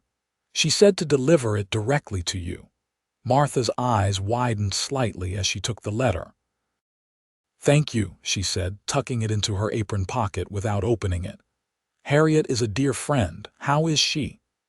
"Well, when we saw her a few days ago," Delilah replied, "she was very kind to me." Martha smiled. "That sounds like Harriet. Now, what can I help you with today?" Rather than making a purchase, Delilah asked for directions to her brother-in-law's home. At the mention of William Preston's name, Martha's expression changed subtly. "The Prestons live on Cedar Street," she said, her tone carefully neutral. "The large blue house at the end, you can't miss it." She hesitated, then added, "You're Charlotte's sister, aren't you? She mentioned you were coming." "Yes, I'm Delilah Prescott." Martha nodded, her eyes assessing. "Welcome to Silverton, Miss Prescott. I hope you'll find what you're looking for here." Something in her manner suggested there was more she could say, but was choosing not to. Thanking her for the directions, they left the store and headed toward Cedar Street. As they rode, Delilah couldn't shake the feeling that Martha's reaction to the Prestons had been oddly reserved. Cedar Street proved to be one of the more affluent areas of Silverton, with substantial houses set back from the road, many with small gardens. The Preston home was indeed impossible to miss, a two-story Victorian painted a bright blue, with white trim and a wraparound porch. As they approached, Delilah felt a sudden nervousness. It had been over a year since she'd seen Charlotte. Would her sister welcome her as warmly as her letters had suggested? And what of William, whom Delilah had met only twice before their marriage and move west? Quentin, sensing her unease, offered a reassuring smile. "Your sister will be overjoyed to see you safe," he said. "Especially after you missed the expected stagecoach." Delilah nodded, drawing strength from his confidence.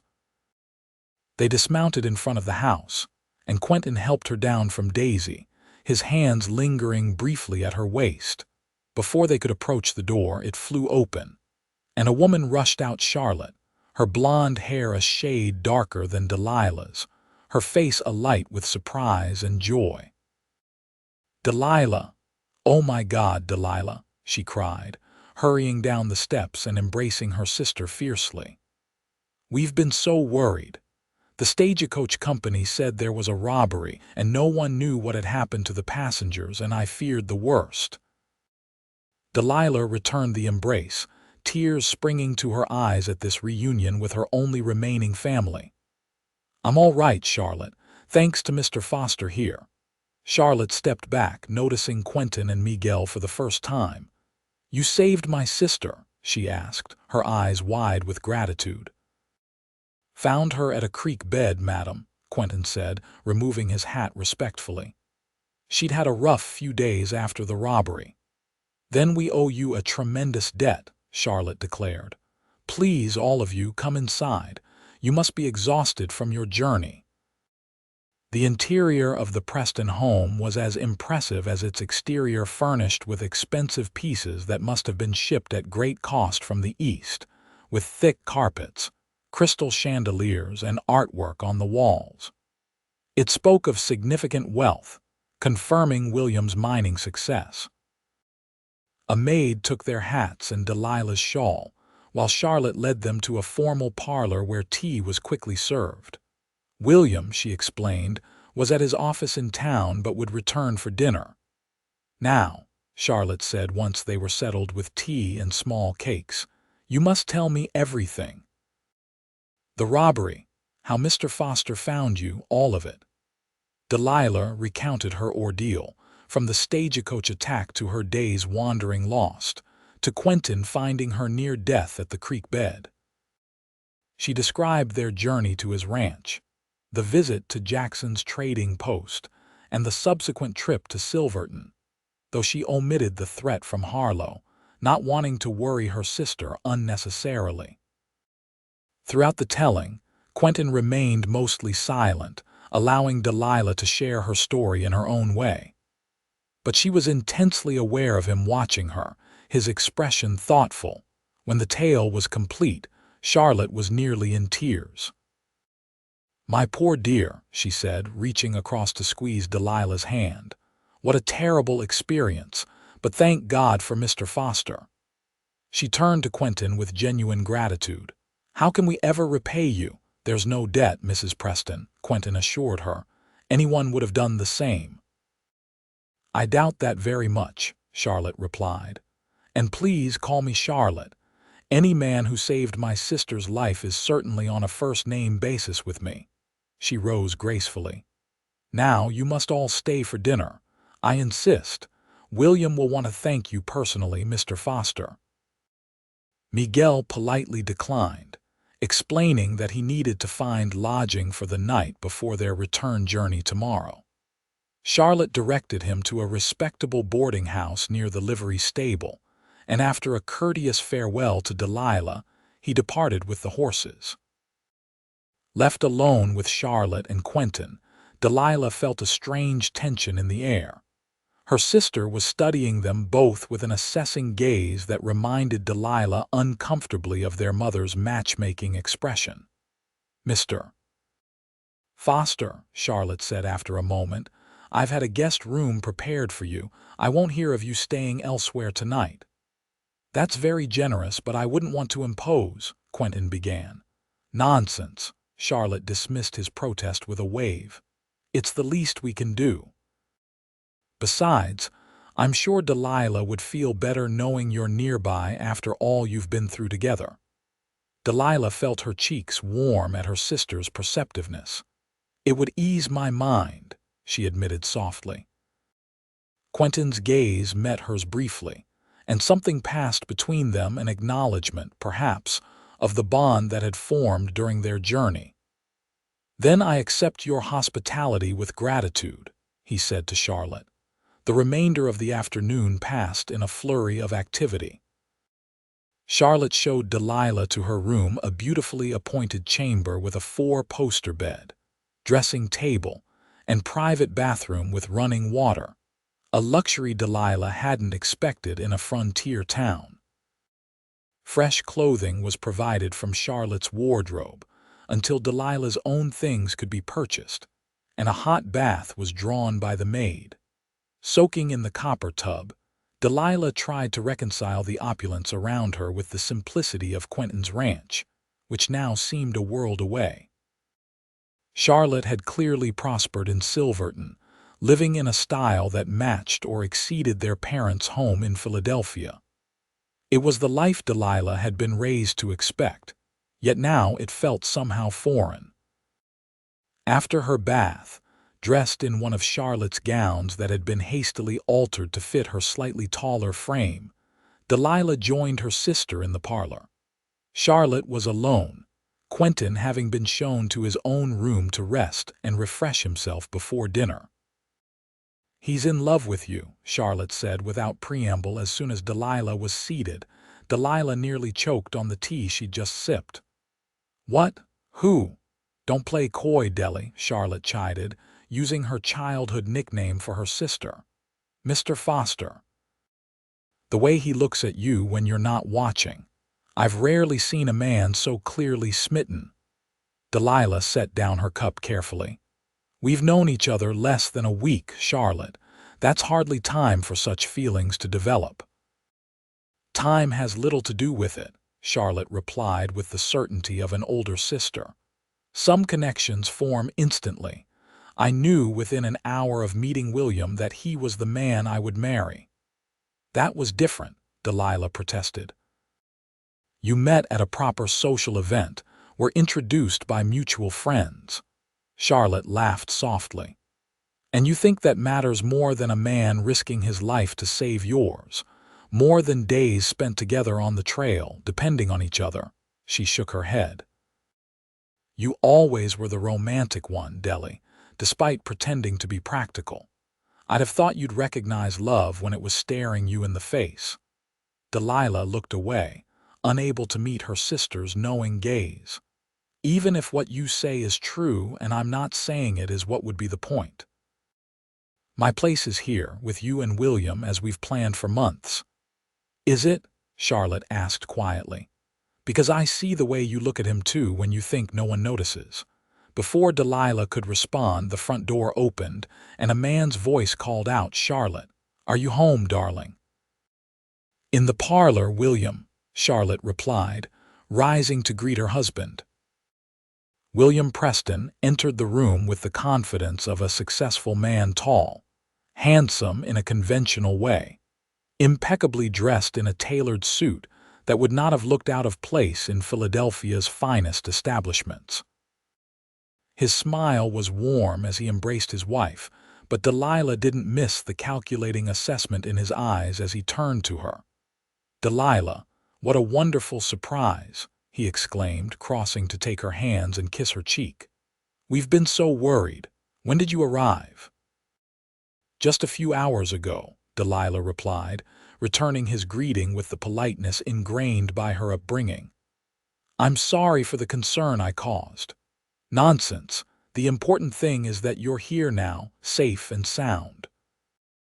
William moved to pour himself a drink from a crystal decanter on the sideboard.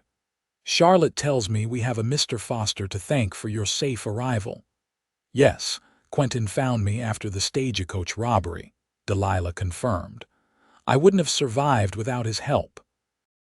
"Then we must show him our gratitude," William declared, sipping his whiskey. "Is he still here, resting before dinner?" Charlotte explained. "I've invited him to stay the night." William nodded his approval. "Excellent. I look forward to meeting the man." The conversation turned to Delilah's journey and her plans now that she'd arrived in Silverton. William was enthusiastic about introducing her to the town's society, such as it was, and mentioned several eligible bachelors who would be delighted to meet Charlotte's lovely sister. Delilah responded appropriately, but her mind kept returning to Quentin and to her sister's observations. Was Charlotte right? Did Quentin have feelings for her beyond the protective instinct of a rescuer? And what of her own confused emotions? Dinner that evening was an elegant affair, with fine china, silver, and crystal adorning the table, and a menu that would have satisfied the most discriminating Philadelphia hostess. Quentin, freshly bathed and wearing his cleanest shirt and trousers, looked uncomfortable amid such luxury, but carried himself with quiet dignity. William was graciously effusive in his thanks for Quentin's rescue of Delilah, proposing a toast to the hero who returned our beloved Delilah to us.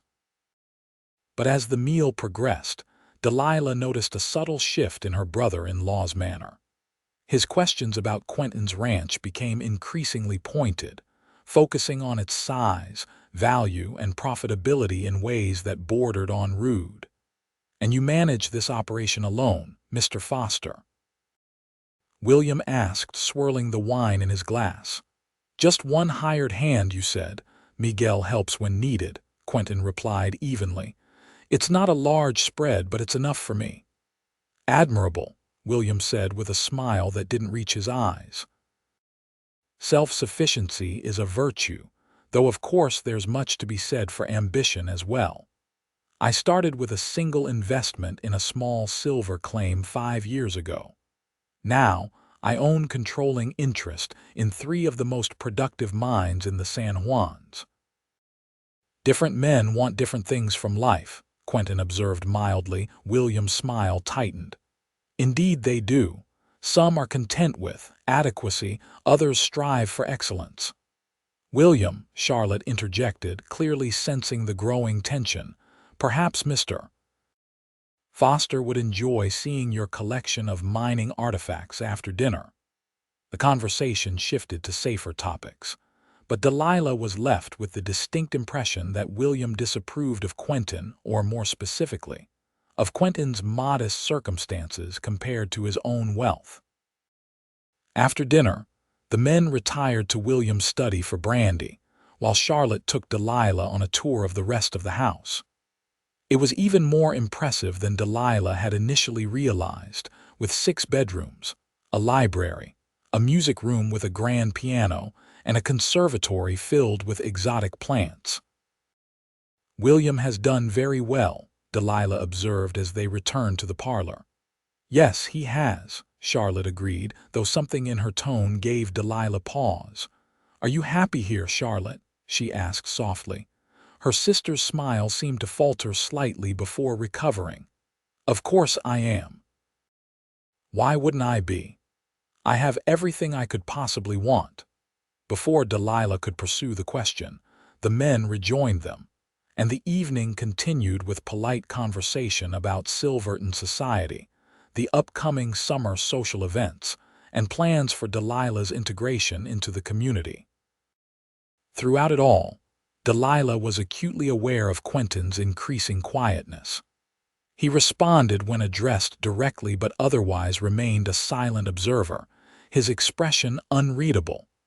Only once did their eyes meet across the room, and the depth of emotion she saw there took her breath away.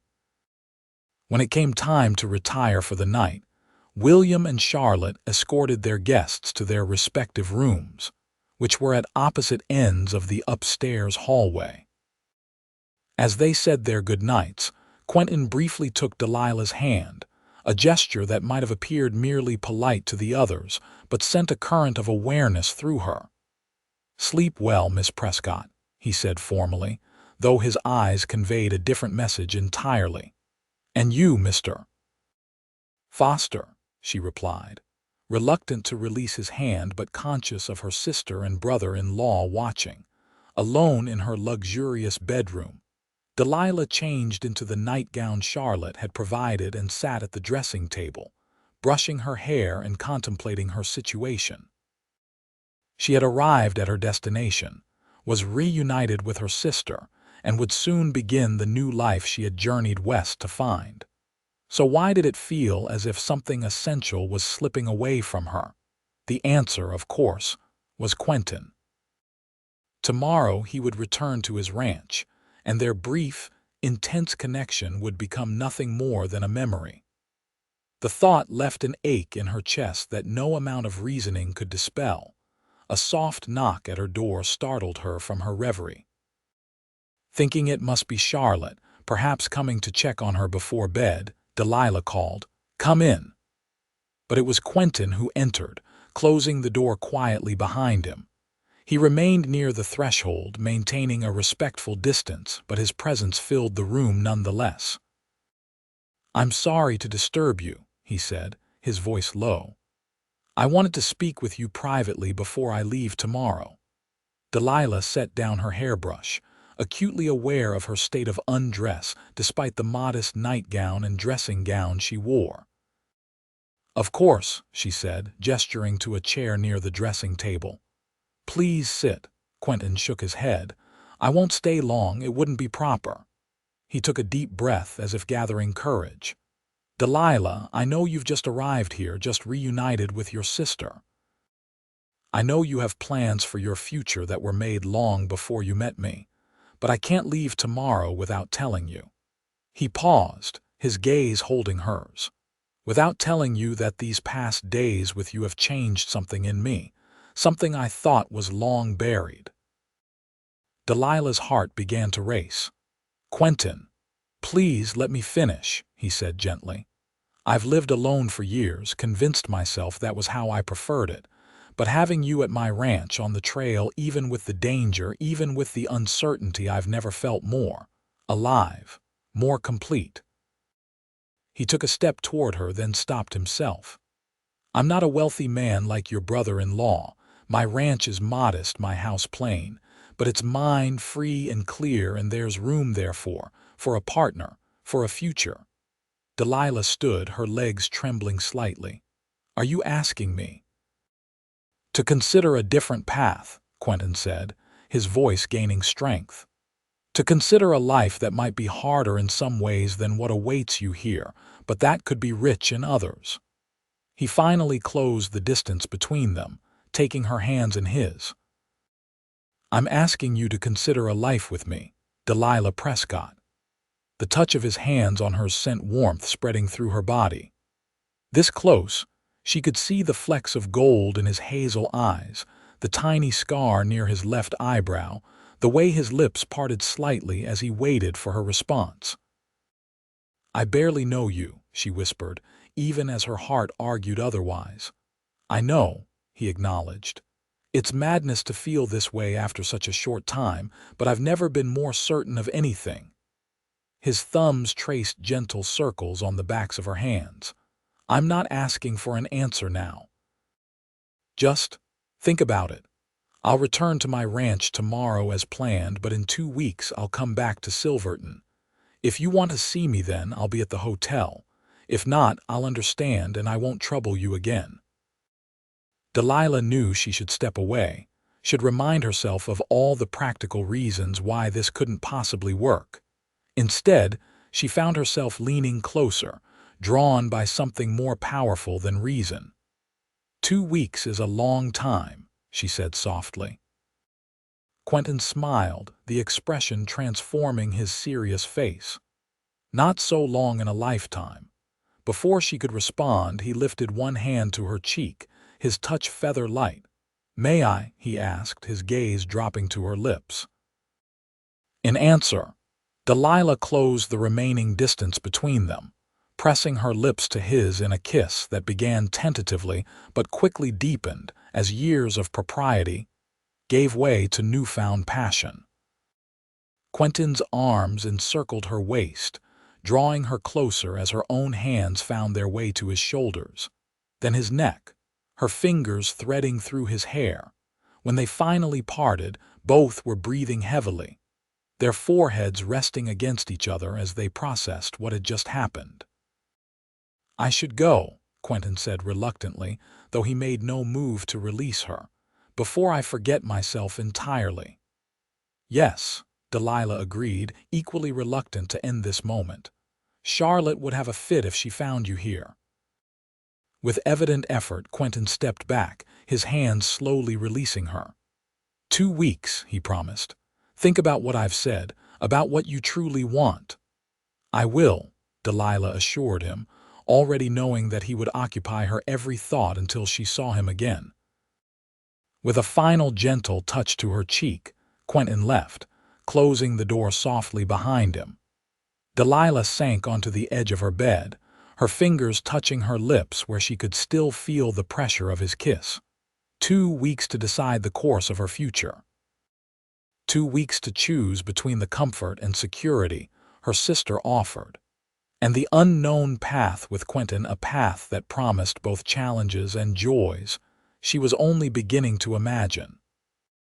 Sleep was long in coming that night, but when it did, Delilah dreamed not of Philadelphia's elegant drawing rooms or even of Silverton's prosperous streets, but of a modest ranch in a beautiful valley, where a man with hazel eyes waited for her return. The following morning, Quentin departed early, before the rest of the household was fully awake. Delilah, who had risen at dawn specifically to see him off, met him in the front hall as he prepared to leave.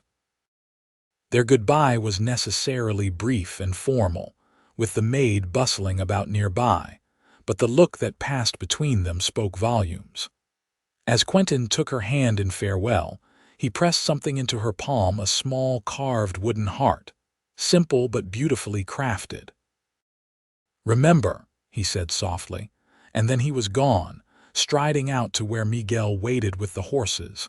Delilah watched from the window as they rode away, the small wooden heart clutched tightly in her hand. 2 weeks, 14 days to determine the course of her life. The days that followed were filled with activity as Charlotte enthusiastically introduced Delilah to Silverton society. There were teas, dinners, a musical evening at the home of the bank president, and even a dance at the newly constructed town hall. Delilah met the eligible bachelors William had mentioned, a widowed doctor, the son of a mine owner, a young lawyer recently arrived from Denver, all of whom showed marked interest in Charlotte's beautiful sister. But through it all, Delilah's thoughts returned constantly to Quentin. She compared every man she met to him and found them all wanting. The doctor was kind but lacked Quentin's quiet strength. The mine owner's son had wealth but none of Quentin's integrity. The lawyer was handsome, but his practiced charm paled beside Quentin's genuine warmth. A week into her stay, Delilah finally visited the general store alone, hoping to speak with Martha Simmons. The storekeeper greeted her warmly, inquiring about her settling in with the Prestons. "Everything is lovely," Delilah replied truthfully. "Charlotte and William have been very welcoming." Martha nodded, arranging a display of canned goods. "Your sister has certainly established herself well here, though not everyone in town shares her enthusiasm for social climbing." The comment, delivered casually but with clear intent, caught Delilah's attention. What do you mean? Martha glanced around to ensure they weren't overheard, then spoke in a lower voice. Your brother-in-law has made his fortune quickly, Miss Prescott. Some say too quickly, and at the expense of others. There are miners who claim he cheated them out of their claims, using legal tricks and financial pressure. Delilah frowned. That doesn't sound like the William that Charlotte described in her letters. People often show different faces to different audiences, Martha said with a shrug. I'm not saying the rumors are true, but I thought you should know that the Prestons' position here isn't as universally admired as they might have you believe. This information troubled Delilah deeply. Could William truly be involved in such underhanded dealings? And if so, did Charlotte know? Her opportunity to discuss the matter with her sister came unexpectedly the next day. William had left for Denver on business, planning to be gone for several days, and the sisters found themselves alone in the house, except for the servants. Over tea in the conservatory, surrounded by Charlotte's collection of exotic plants, Delilah cautiously broached the subject. Charlotte, are you and William truly happy here? Her sister's smile seemed to falter slightly. Of course we are. Why do you ask? I've heard. Rumors, Delilah admitted, about William's business practices. Charlotte's expression hardened. People always gossip about successful men, Deli. They're jealous, nothing more. So there's no truth to the claims that he pressured miners to sell their claims for less than they were worth. Charlotte set down her teacup with a sharp click. Who has been filling your head with such nonsense? That Simmons woman at the store. She's always had it in for William, ever since he refused to extend credit to her drunkard of a brother. Then it isn't true, Delilah pressed. Charlotte sighed, her defensiveness suddenly giving way to weariness. Business in the West is different, Deli, more direct. William sees opportunities and takes them. Sometimes that means making hard bargains, but he's never broken the law. It wasn't quite a denial, and Delilah noted the careful phrasing. But has he broken faith? Has he treated people unfairly? What does it matter? Charlotte asked, a note of irritation entering her voice. We have a beautiful home, security, position in the community. Those are the things that count, the things mother and father raised us to value. And are you happy? Delilah repeated her original question, watching her sister closely. Charlotte was silent for a long moment, absently twisting her wedding ring. I have everything I'm supposed to want, she said finally. A wealthy husband, a fine home, servants. I host the best parties in Silverton. Women envy me. Men admire William. She looked up, meeting Delilah's gaze directly. But if you're asking if I love him as I once thought I did, if you're asking if this life fulfills me in the ways I'd hoped, no, it doesn't. The admission, so honestly given, stunned Delilah. Oh, Charlotte, don't pity me, Charlotte said quickly. I made my choice with open eyes, and William is kind enough in his way. He doesn't drink to excess or raise his hand to me. Many women have far worse husbands. But is that enough? Delilah asked softly. To be treated kind enough, Charlotte studied her sister with sudden intensity. This isn't really about me and William, is it? It's about you and that rancher, Foster. Delilah felt her cheeks warm. Partly, perhaps. He asked you to go with him, didn't he? When Delilah nodded, Charlotte sighed. I thought as much. I saw the way he looked at you. She reached across to take Delilah's hand. What did you tell him? That I needed time to think, Delilah admitted. He's coming back to Silverton next week to hear my answer. Charlotte squeezed her hand. And what will that answer be? I don't know, Delilah confessed. My head tells me to stay here where there's comfort and security, but my heart wants the life that makes your eyes light up when you speak of it, Charlotte finished for her. The one with the man who found you half dead in a creek bed and treated you like the most precious thing he'd ever discovered. Delilah looked at her sister in surprise. How did you know? Charlotte smiled, a hint of sadness in her expression. Because it's how William looked at me once before success and ambition consumed him, and it's how I looked at him. She released Delilah's hand and sat back. I want you to listen to me very carefully, Deli. If you love this man, truly love him, not just the idea of him or the romance of how you met, then go to him. Choose the life that will fulfill you, not the one that looks best from the outside. But what about our plan?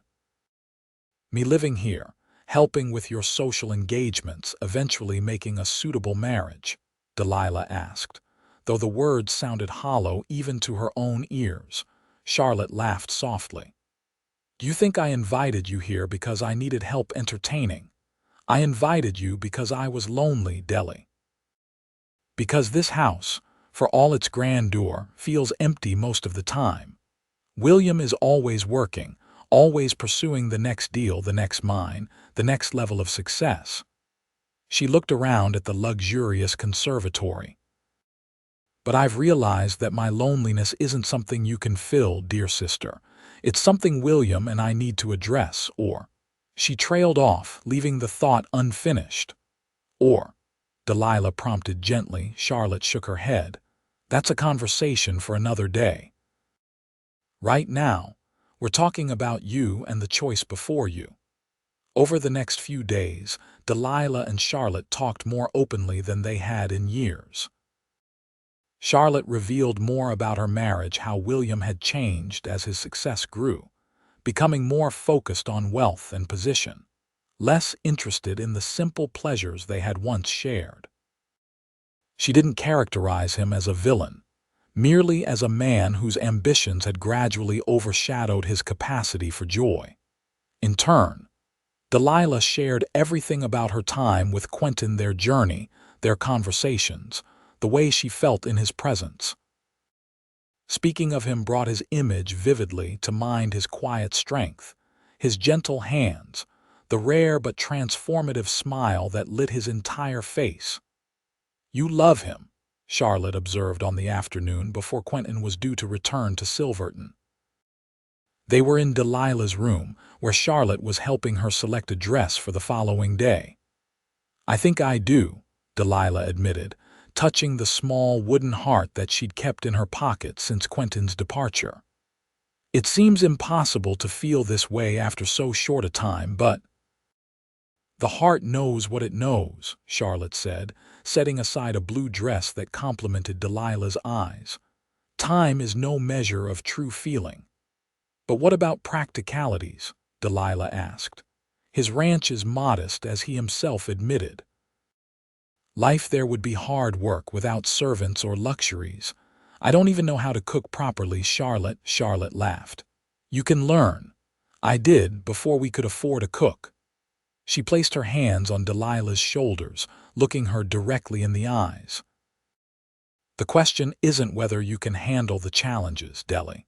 It's whether facing them alongside Quentin Foster would bring you more joy than all the comfort and security you'd have here without him. When Delilah didn't immediately respond, Charlotte continued more gently. I know our parents raised us to believe that a good match meant financial security, social position, the right family connections. But they also taught us about honor, integrity, and true partnership. From what you've told me, Quentin Foster embodies those qualities far more than any of the suitable men William has paraded before you. Delilah nodded slowly, her sister's words crystallizing the thoughts that had been forming in her mind over the past 2 weeks. I've made my decision, she said quietly. I just hope I have the courage to follow through with it. The following morning dawned clear and bright, a perfect Colorado summer day. Delilah dressed with special care in the blue dress Charlotte had selected, arranged her hair in a simple but flattering style, and pinned a cameo brooch, one of the few pieces of jewelry she'd managed to keep during the stagecoach robbery, at her throat. You look beautiful, Charlotte said, entering the room as Delilah made her final preparations. He won't stand a chance.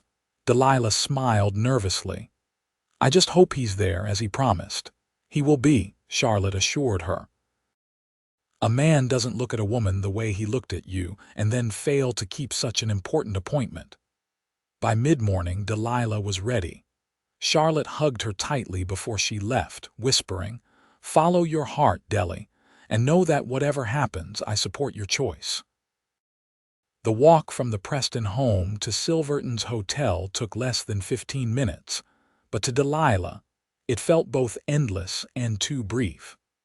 Her mind raced with doubts, fears, and hopes, her heart beating a rapid counterpoint to her measured steps. The Silverton Hotel was the finest establishment in town, a 3-story brick building with a columned entrance and large windows overlooking the main street. Delilah paused at the bottom of the steps, gathering her courage, before ascending to the entrance. The lobby was elegantly appointed, with polished wood floors, comfortable seating areas, and a large desk where a clerk attended to guests. Delilah approached him, her voice steadier than she felt. "I'm looking for Mr. Quentin Foster," she said. "He was planning to arrive today." The clerk consulted his register. "Yes, madam. Mr. Foster checked in about an hour ago. He's in room 214. He gestured toward the staircase. "Second floor, end of the hall on the right." Thanking him, Delilah made her way up the stairs, her hand trailing along the polished banister for support.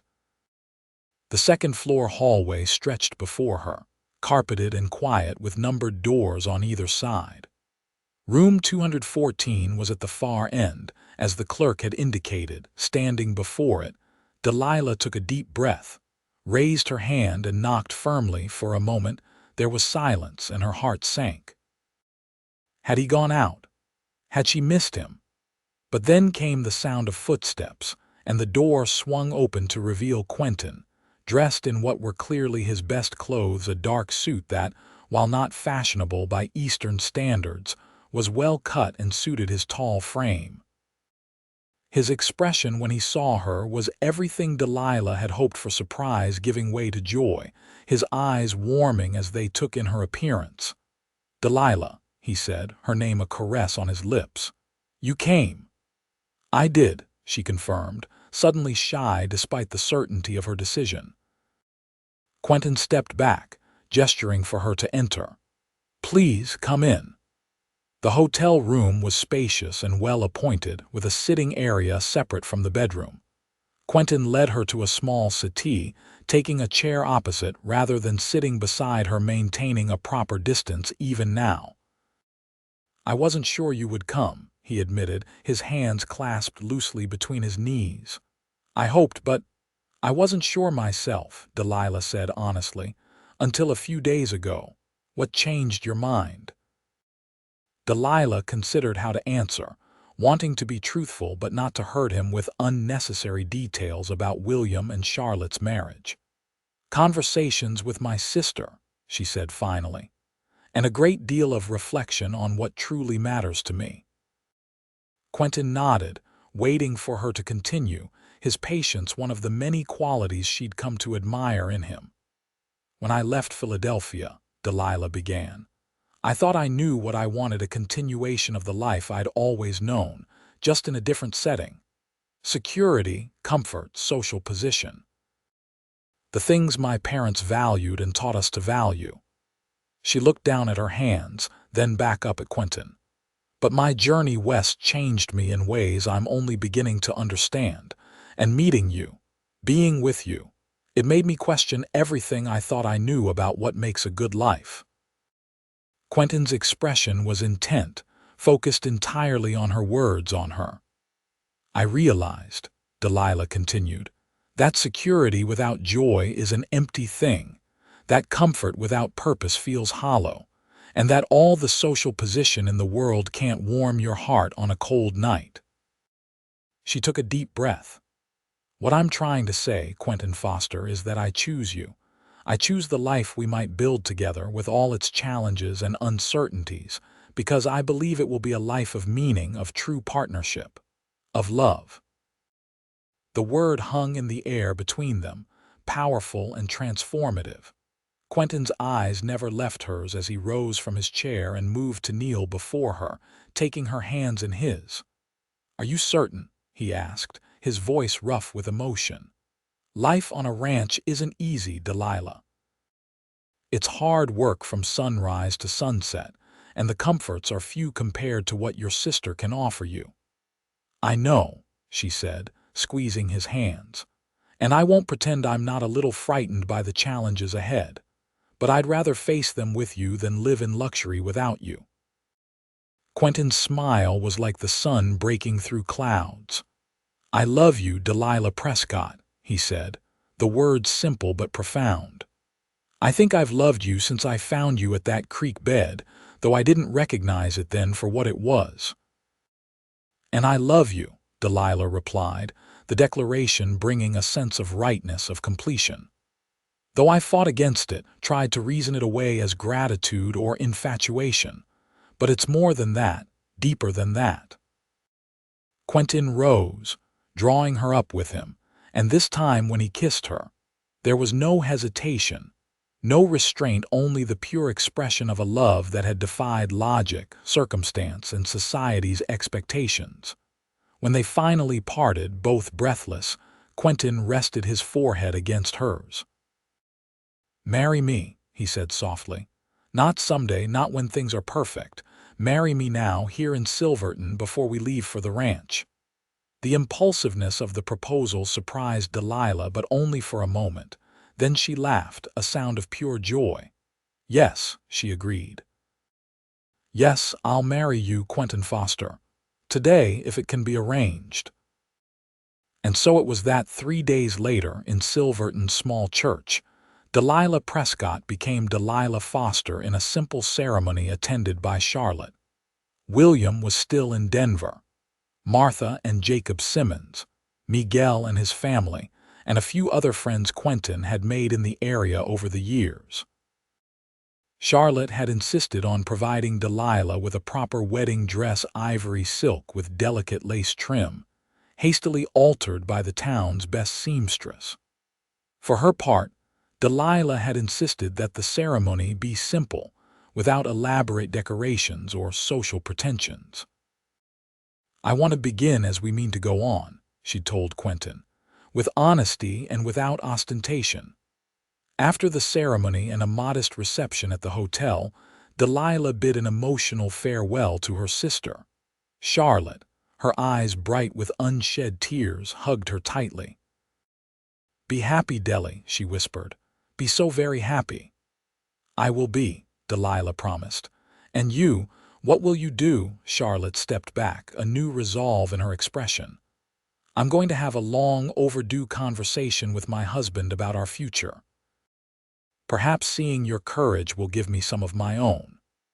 With final embraces and promises to visit soon, Delilah and Quentin set off for his ranch, their ranch now accompanied by Miguel, who rode discreetly some distance behind the newlyweds to give them privacy. The journey that had once seemed so perilous now felt like a homecoming. Delilah rode confidently on Daisy, no longer the city woman afraid of horses, but a bride returning to the land that would be her home. They camped under the stars, made love in the privacy of their tent, and talked endlessly of their plans for the future. The north pasture could support more cattle, Quentin mused as they rode on the final day of their journey. And there's that stream-fed valley that would be perfect for growing vegetables, maybe even some fruit trees. "And the cabin?" Delilah asked. "Will there be room for children eventually?"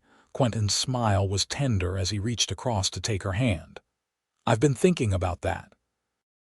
The main room is large enough, but we could add another bedroom, maybe a proper kitchen for you. I'm pretty handy with a saw and hammer."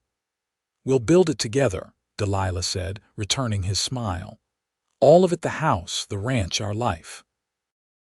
As they crested the final ridge and the ranch came into view in the valley below, Delilah felt a profound sense of rightness, of belonging. This was where her journey had been leading all along, not to Silverton society, but to this simpler, truer life with the man who had found her when she was lost in every sense of the word. Quentin reined in Samson, turning to look at his wife with an expression of such love it made her breath catch. "Welcome home, Mrs. Foster," he said softly. Delilah looked out over the valley, the cabin with smoke rising from its chimney.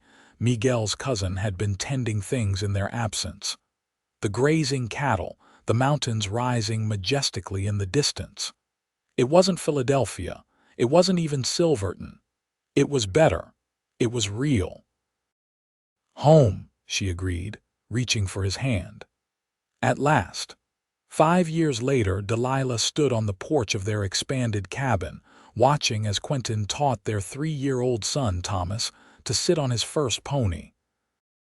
The little boy's delighted laughter carried across the yard, mingling with the sound of their 1-year-old daughter, Elizabeth.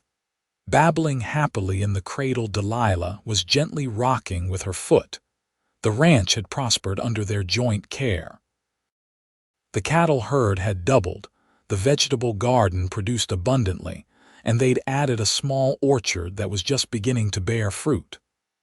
The cabin now boasted 3 bedrooms, a proper kitchen, and a covered porch that wrapped around 2 sides of the structure. Life wasn't without its challenges.